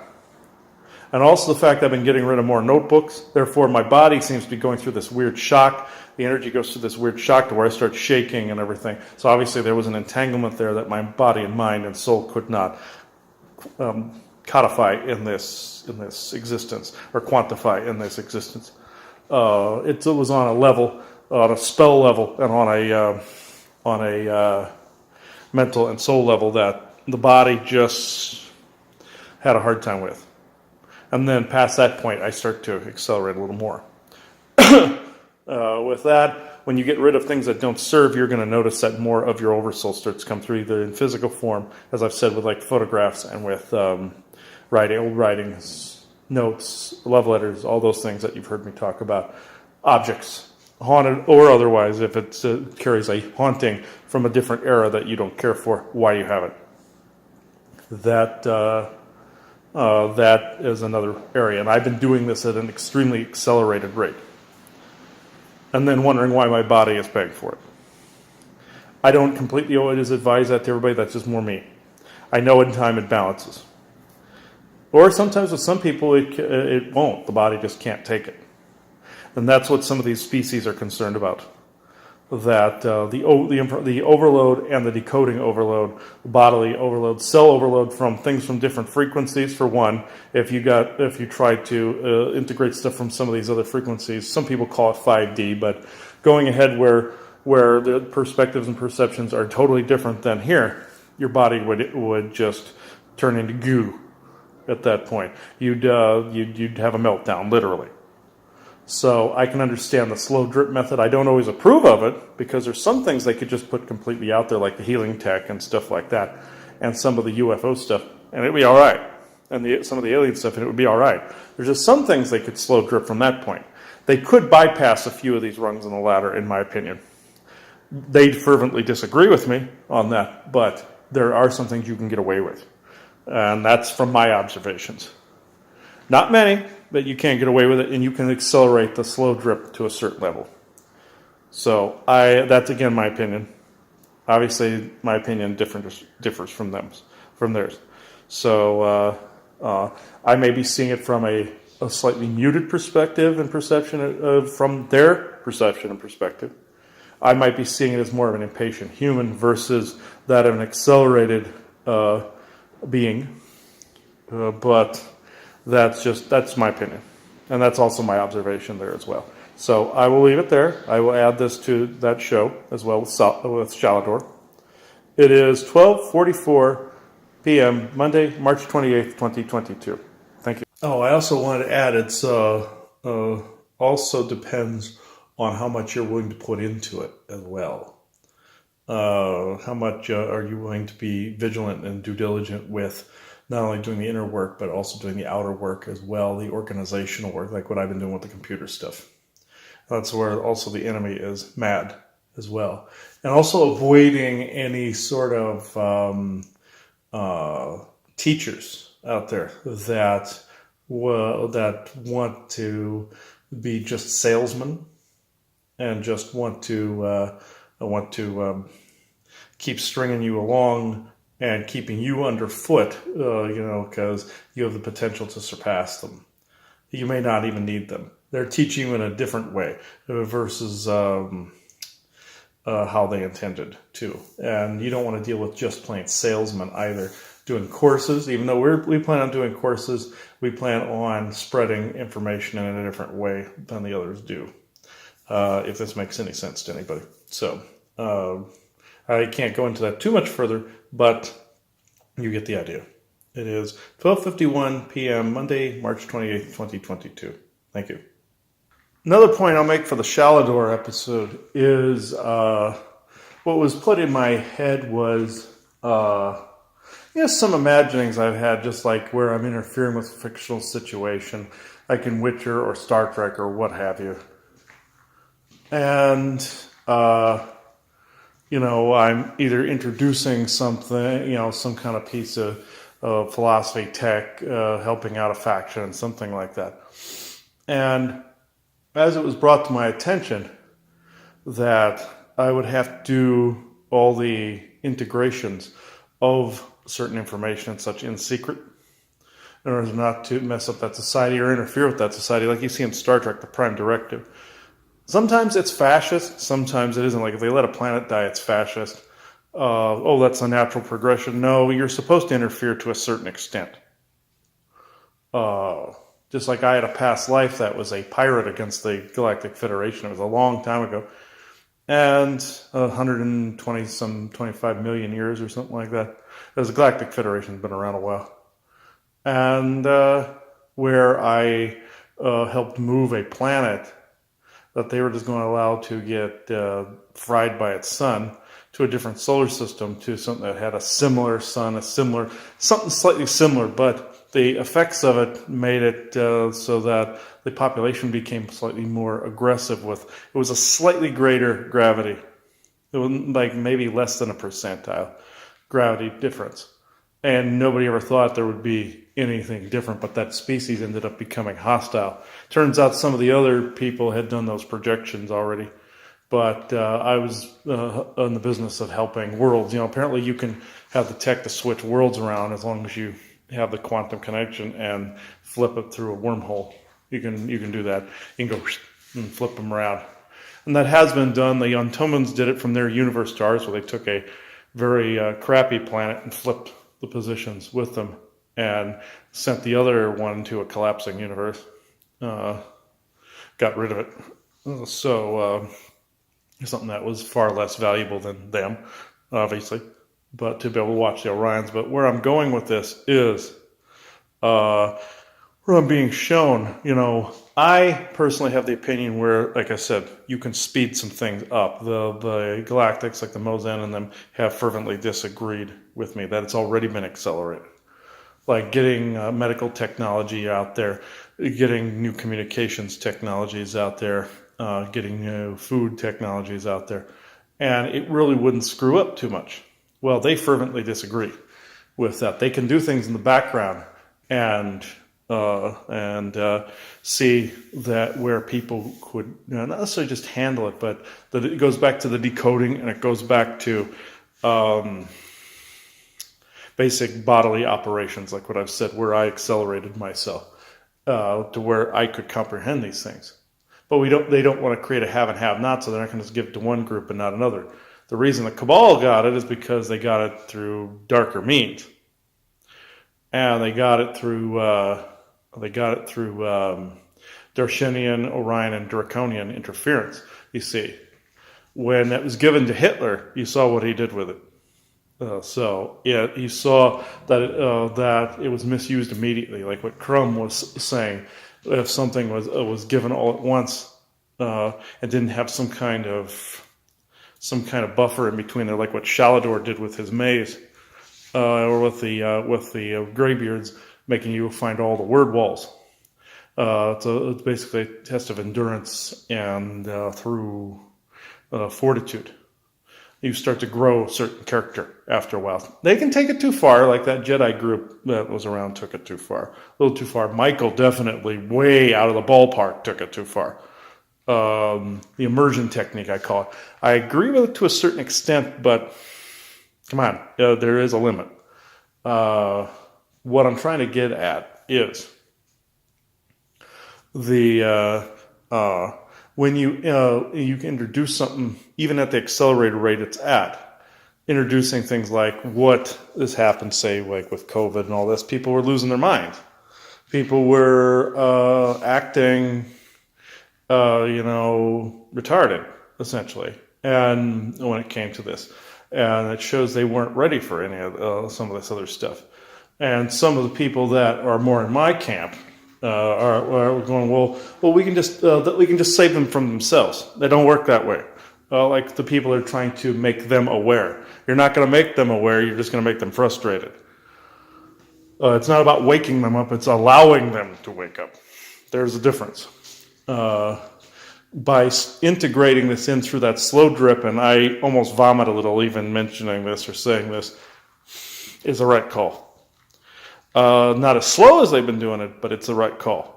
Because even accelerated to 140 years being total world peace, like you've heard me say on that read with Moses, that's not a whole lot of time, folks.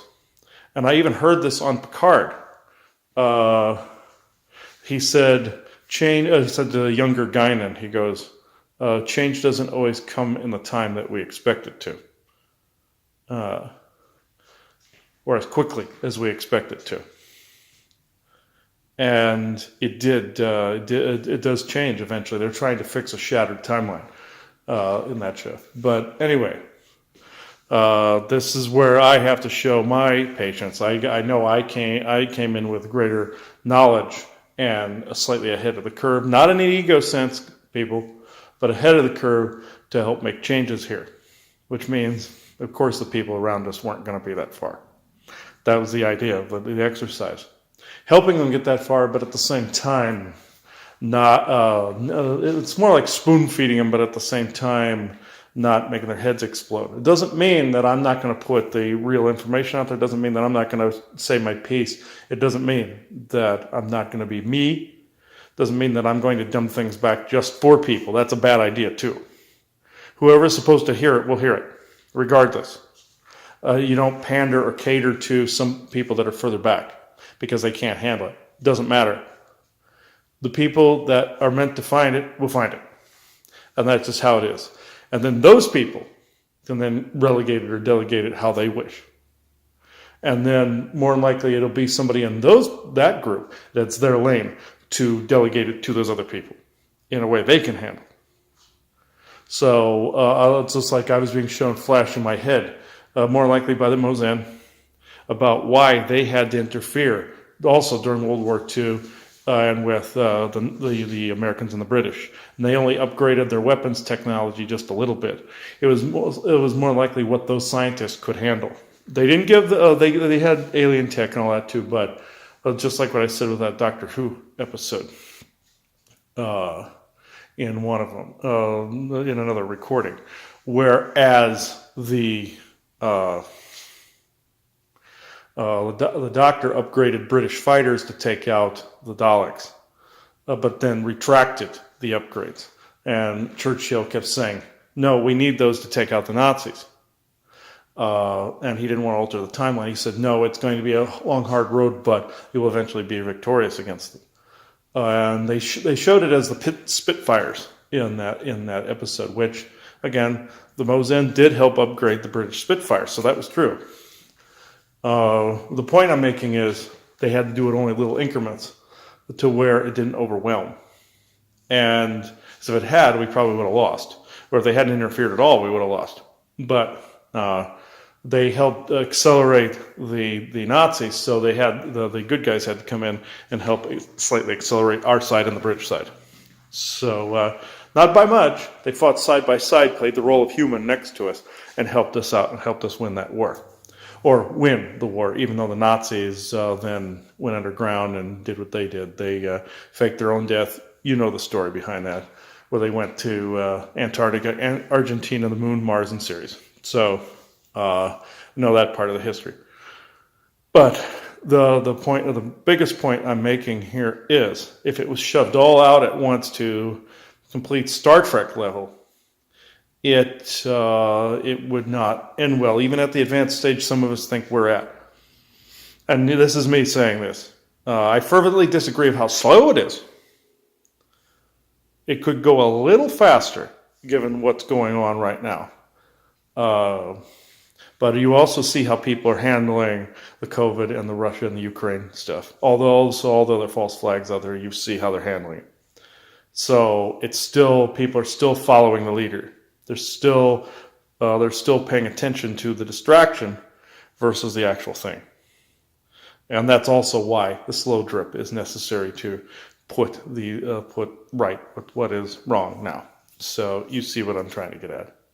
And I'm being told I have it correctly. Okay. Doesn't mean I'm not going to bitch and complain about it, guys. Just saying. I'm just here laughing. Okay.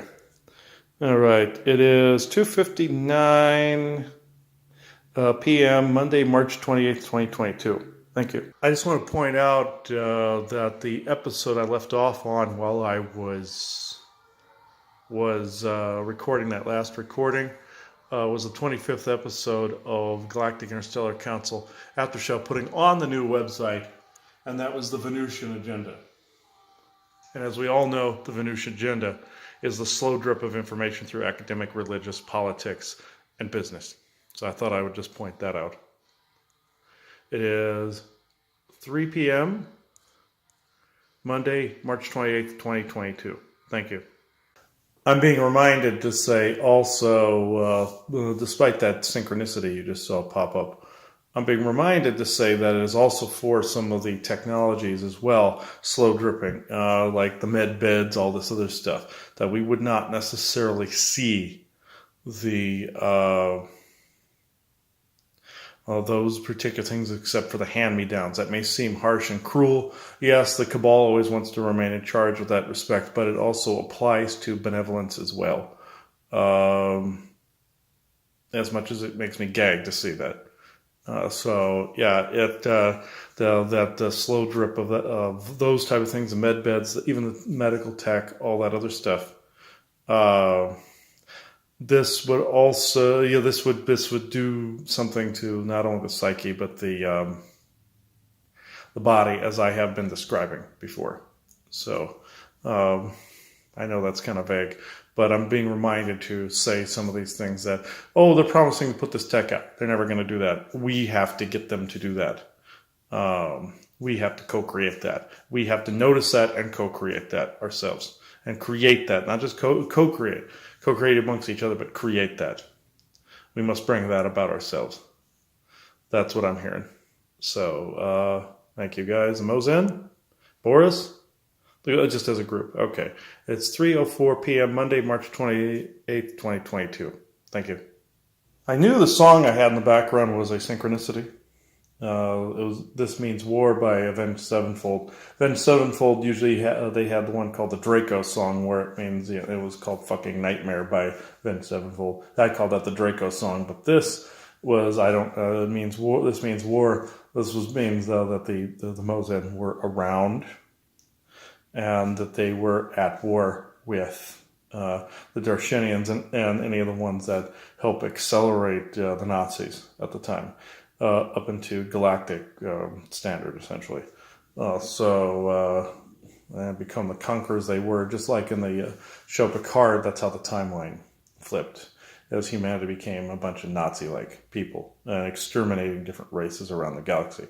So, I will end this here. The broken timeline, what we're not supposed to become. So, it's 3:06 p.m. Monday, March 28th, 2022. Thank you.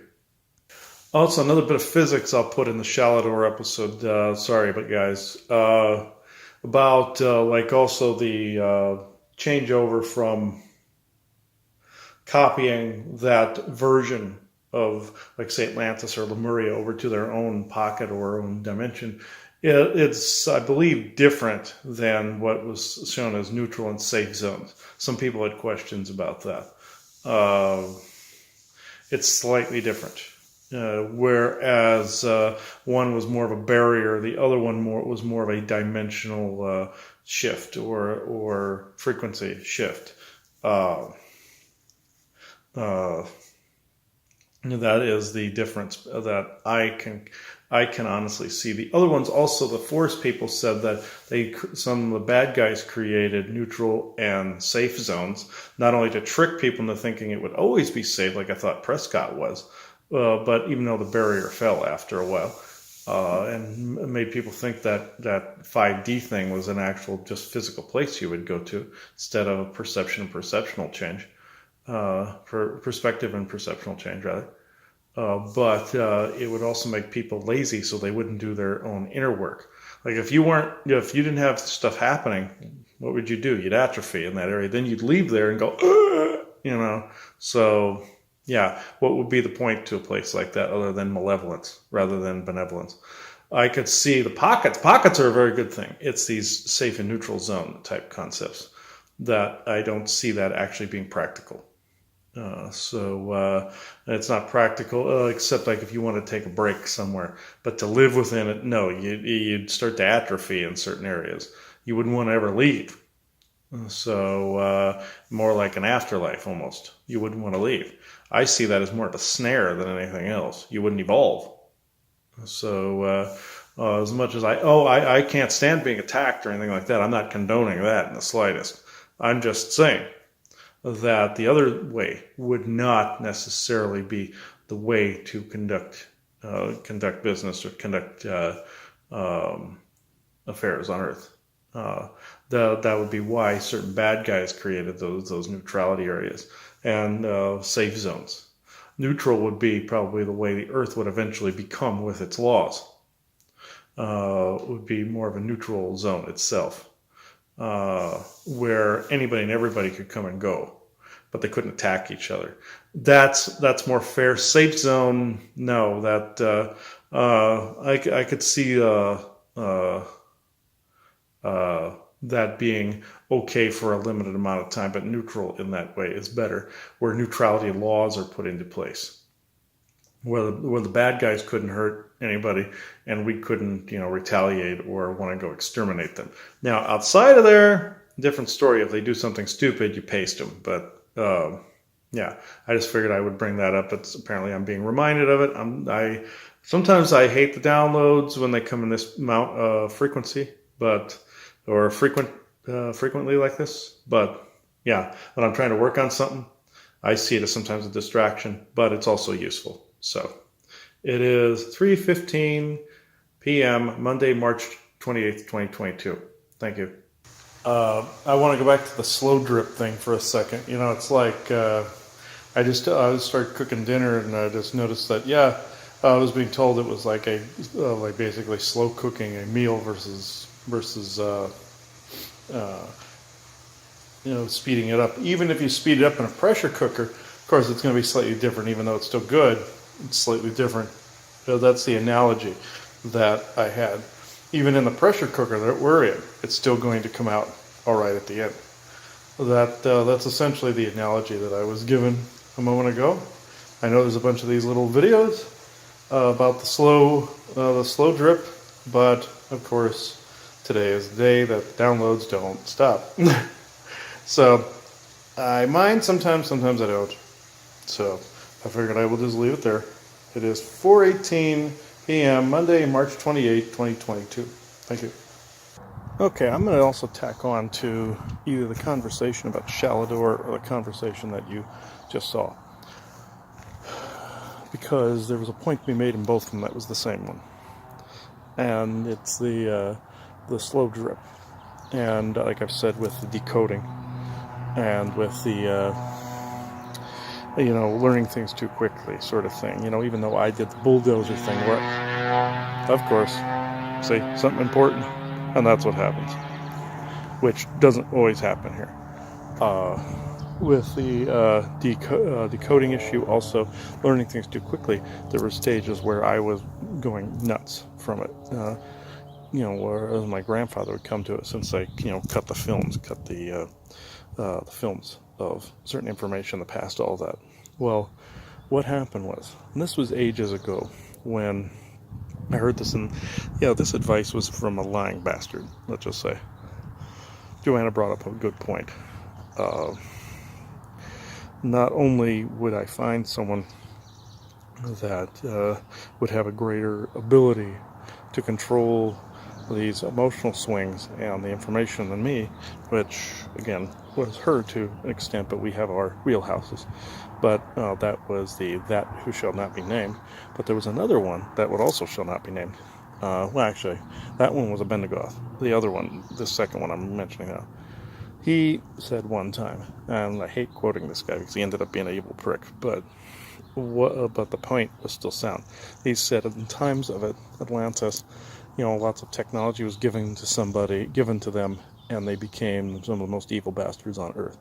Which, that's not exactly completely fair. It was slow dripped in over time from the ladies of Atlantis and from, the connections to, the Orions from different time frames. But also, this connects over to more like Hitler's story. Whereas he was already creative, he was already open to a lot of these things, the occult, paranormal, artistic endeavors, was brilliant in architecture, all of that. Well, we all know what happened. I found out one day, these beings came to him and started cultivating him early. Kind of like what they were trying with me. They were trying to get me to see myself as superior to everyone else. That was not at quite the stage that I was. Those that were taking too long to process weren't worth it. They were inferior. They needed to just go. They needed to be culled. And that's what's happening in some of the, not just the New Age communities, but other communities. They're saying, oh, these are unawake. They're just not worth it. They're inferior to you. They just need to be exterminated or have a plague kill them or something. You don't know how many times I've heard all these things. Even within the metaphysical community, I've heard this. And this shows who's actually at the driver's wheel of some of that.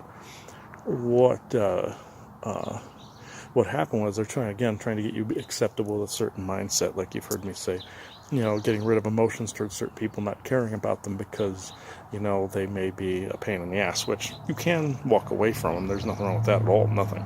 But not seeing them as lesser.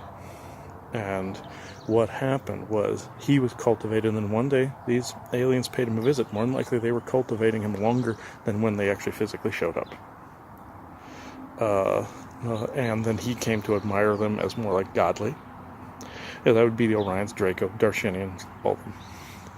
And of course there's that ridiculous story about how he found, the spear of destiny, and the energy drove him insane. Or drove him to be great or insane, depending on who you talk to. None of it's true. That story is fake. There was no spear of destiny. The one you see is one that was made later by the Romans as a prop, and it's that age because it was made then. But they tried to go along with the Jesus story being like this high above, godly figure type of thing. They wanted to go with making that story up, so they made a prop to go with it. And the story of Longinus, Casca Longinus, who pierced Christ's side at the crucifixion. They even made Barry Sadler even wrote a book series about it. Whereas Jesus' blood gets into him and turns him into an immortal. Good book series, violent as hell, but it's not bad. But I've heard the audiobook. All of them, almost all of them. But anyway, this was quite a while ago when I was a teenager. But anyway, the point I'm getting at is they did that with the German people too, where they cultivated them over a slow period of time. You heard me saying that, to the point where they were more compatible with an army, no, or the outside space beings, ideals. They felt the Germans had the most potential because they were related to beings that were on Atlantis, and also had some of the influence already of the Orions from back then. So their bosses, the Orions, now got them to, well, which was their bosses. Now they're about equal contenders. The Darshinians probably more so now. Had them then take Hitler as a figurehead and built him up to such an extent that he literally thought he was above everyone else, and gave him such power, gave the Nazis such power. They thought then they really, that proved to them at that point that they were superior in their minds, the master race. And other beings, Michael tried taking credit for accidentally doing this. Didn't do shit, folks. It was an amalgam of all the teachings of these negative ETs, and also the egocentricness of humans. What I was told, if you gave information quicker, like what I was saying about Shalidor, if he gave the information much faster, the people he tried to teach would become bad guys. Or he tried to teach in the beginning people that then eventually became bad guys. And even Crumb was saying this, that in history. He tried to teach people that went wrong when he didn't allow them to go through a discipline first before teaching them the rest. They gave him a little bit, like Shalidor, like Kara Shalidor, which is also a Nord, just very much like Crumb and Tornak and them. Very similar. Just in the series, it's very, very similar. They're related. So they had that dead right. What Crumb was saying was he taught people all of it at first, and then saw they turned into monsters. So that evil prick before wasn't completely wrong in that assessment. He was just trying to get me to see everybody as either inferior, or he was trying, that who should not be named also did it. The blonde-haired shit also was doing the same. But also now it's starting to leave me. The idea was also I was to condemn the slow drip, because of the fact that saying, oh, this isn't quick enough, people can handle this. Yeah, they can. We're ready for aliens. It's just that other information, like certain magical information, no. There's certain things that have to be kind of withheld a little bit. I'm not agreeing with Cabal withhold, because they are of that superiority mind, master race mind. No. Or satanic mind. No, you don't want any of this. I'm talking about teaching people the certain types of magic. You want to do that with everybody. You can see if they have the aptitude by having them take a class or something. I could see that. But what they did is, like in Shalidor, where you'd have them run the maze, like what we were talking about, or with the Greybeards, where they had you go after the word walls in other parts of the planet to gain fortitude, endurance, character, and building up and bringing out a strong enough you that you would not abuse that kind of power. Unlike another character in Elder Scrolls called Mirak, where he becomes an evil dragonborn, where he takes on all this power and he becomes the most powerful dragonborn ever. He gets it really fast, and because an evil being gives it to him all at once. And then the first thing he does is he eventually tries to turn on that being and tries to conquer humanity and become one of the most evil warlords ever in the game series, or tries to. Doesn't make it that far, but it's a mentality. People get it that quickly. They see themselves as gods, and then if those beings come down here, they see them as gods. And that's what happened both with Hitler. He saw Darshinians and the aliens more godlike and beautiful, and then he saw himself that way over humanity, and that's what they don't want. And it can happen to anybody. You get that amount of power. So yes, this slow drip, as much as this makes me want to vomit saying this, is necessary. So therefore, it is tempered over a period of time, like tempering a blade. You don't want to fire it too quickly, or it can shatter, like mentally shattering. Or you don't want to do too little, or it won't be tempered at all. If you do too little, of course, that's like having a blade that's doesn't hold a temper, and it would ding and damage. You don't want that. You fire it too much, and it becomes too hardened, too without emotion, without substance or soul, and it shatters. So think of that. When you think of, oh, we don't need the slow drip, you personally might be able to handle it. But there are others that even when they say they can, they fold. Or they think of moments of peace being without that information, which that's not true either. Think of it that way.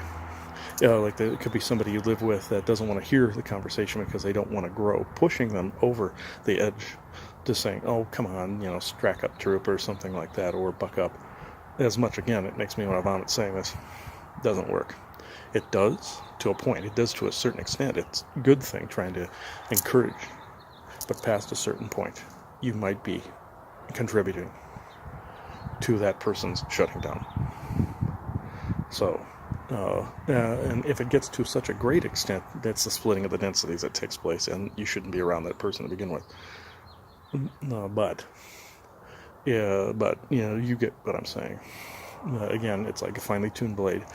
Too little temper, or too much temper, meaning too much fire, anger, fire. The blade shatters, and too much information, too much coming in, too much heat in that area. Or like what the Matrix would say, too red in that way, or too much red, like in Matrix 4, where you can even see Neo going into that catatonic state, and Trinity going into the catatonic state. People get into that shutdown state when too much red there is introduced. And I don't mean politically, I mean cool, blue, and hot fire, red. That's what the original basis was. And too blue meaning not enough of you there, too red, or red, all of you there. But trying to introduce the red, and I don't mean political. I don't mean Democrat, Republican. It could send somebody into a tailspin, like what you saw in that movie. But too little temper, and the blade dings and dents and has no protective value. Too much, and it shatters. You got to have a perfect temper between fire and ice. You do that, and fire and ice in truest energies is what defeats Orion's easily. And being the fire and ice within the self, in the mind, in the heart, soul, all of it, is what keeps them out. So, and learning that to process these things quickly, but at the pace you're supposed to. So, having that fine-tuned blade is what defeats them. You are that fine-tuned blade.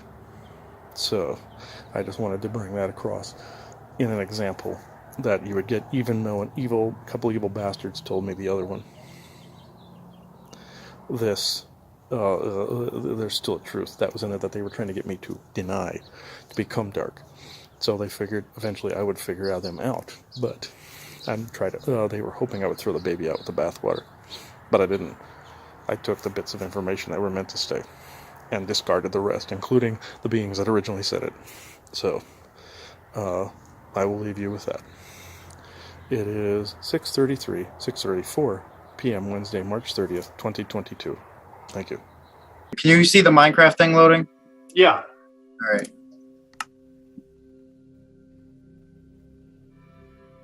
Come on, load. Fetching realms. Loading. Oh, it actually talks now. Okay. Yeah. Joining realm.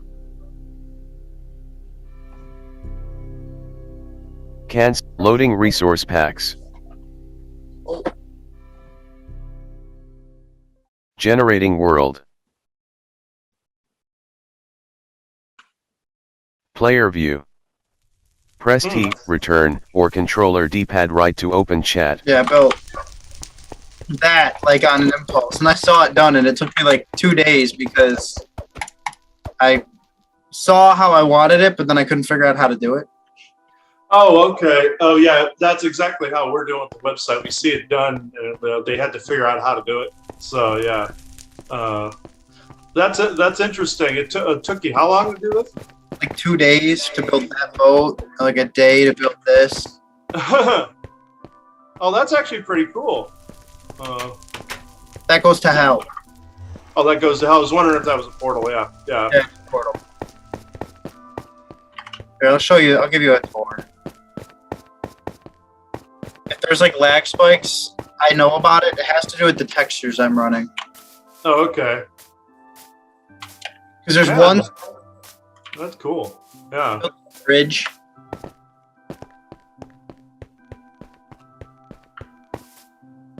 That's like a wizard's tower. Oh, yeah, I figured that's what that was. Yeah. That's an aqueduct. Damn, you went all like medieval and Roman on this. Yeah. Yeah, it's meant to be like a early medieval sort of fantasy thing. Oh, okay. It's like a sod house. Oh. That's a villager breeding house. There's a bunch of villagers trapped in there. They can't get out. How come they can't get out of there?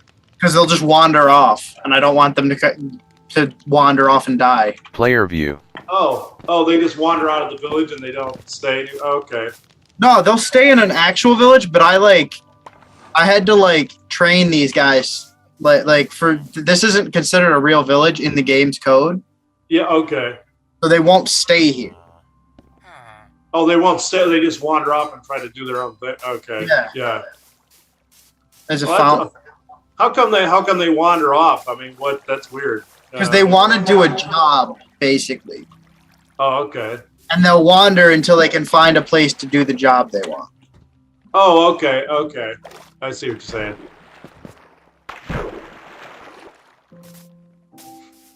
What? Oh, you got a couple Viking ships too. That's interesting. That's a Viking ship, and that's like a Greek ship. Okay. Oh, cool. And then there's a naval chain, so people can't sail up the river here. That's like a lighthouse and a guard tower. That's a blacksmith. That's a sawmill. And it only took you a couple days to do this? No. I meant just the boat took 2 days. This is like an on again, off again thing I've been doing for like a year. Oh, okay. This is my barn where all the animals are. That's a farm. This is like the farm area. This is the farmhouse. Okay. Oh, that's cool. And then these are the fight pits. Fight pits. You have an arena and everything in there. The cool part is if other people are on here, you can close if they don't have a pickaxe and you just want them to fight out their disagreement, you'll give them swords and armor, and then you can lock them in there until one of them wins. Oh, that's pretty cool. And then you can have people stand and watch the fights here. This is my bee where I have my bees. Oh, okay. Oh, okay. Yeah, that's actually very interesting. Yeah. Oh, man. Yeah, you put a lot of work into that. Yep. And that little house there is my friend's house. That's my house. Oh, okay. How long did it take you to build the whole world? You said on again, off again for a year.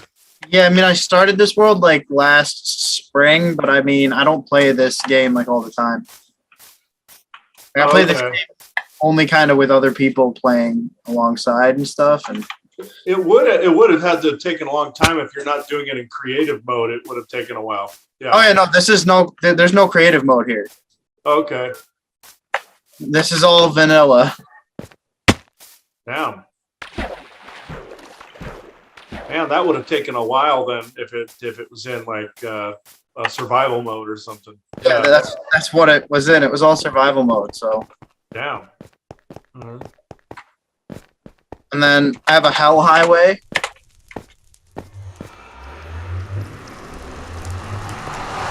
Generating world. Player view. Press T, return, or controller D-pad right to open chat. Something whining. Oh, you made a little cart. It's not little. Oh no, that isn't little. Jesus. Holy crap.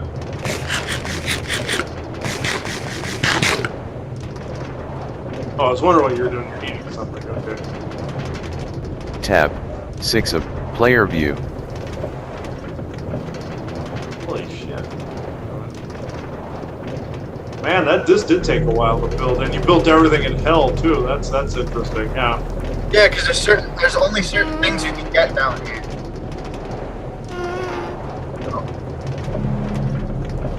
do enemies still try to attack you, or have you kind of almost eliminated that? That's what the whole cobblestone like fortifications for. Oh, okay, yeah, yeah. I figured you shielded it Yeah, inside. if I go outside of it, yeah, but if in here, they're not going to come in here. Oh, okay. Oh wait, never mind. That's one right there. I didn't think they could spawn in there. I didn't think that there was enough room. Yeah, the fact that he was in there, yeah.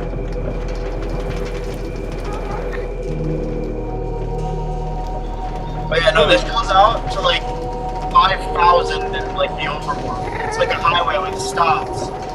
And then each stop is like corresponding to a different place that I've been to up top, like on the overworld.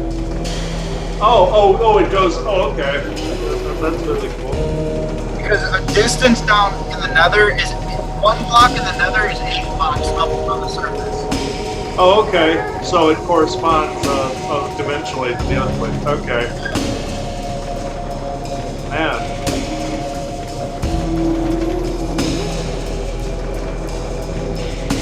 So you worked on this with other people?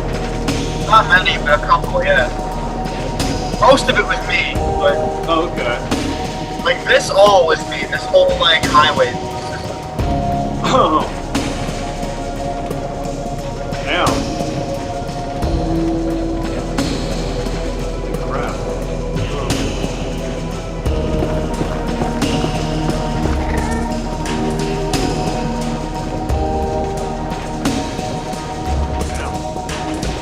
That moves quick too.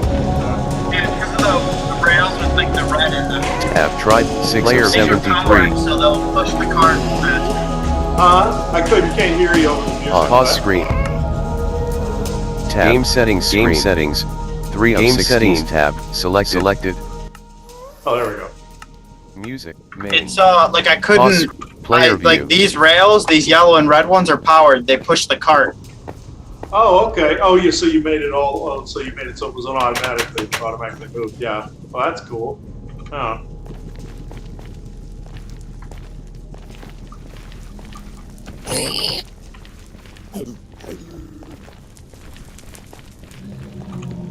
Haha! No, because if you hit one of those, then all of them around you will come after you. But they can't open doors. Oh, okay. Yeah. Generating world.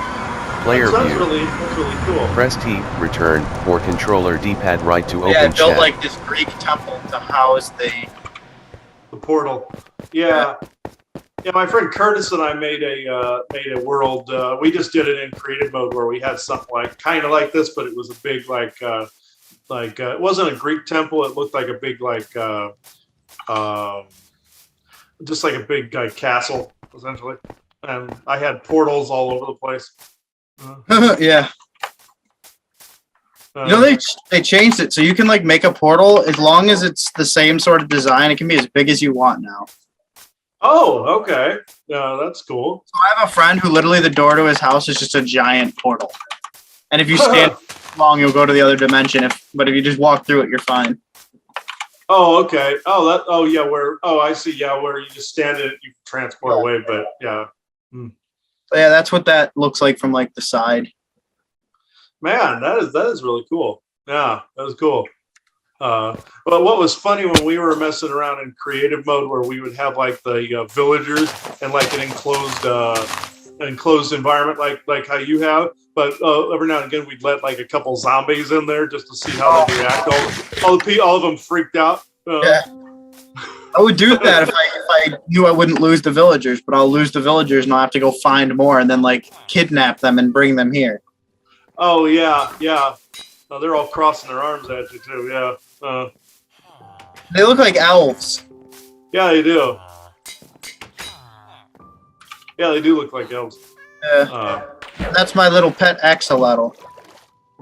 Pet what? An axolotl. Oh, okay. Huh.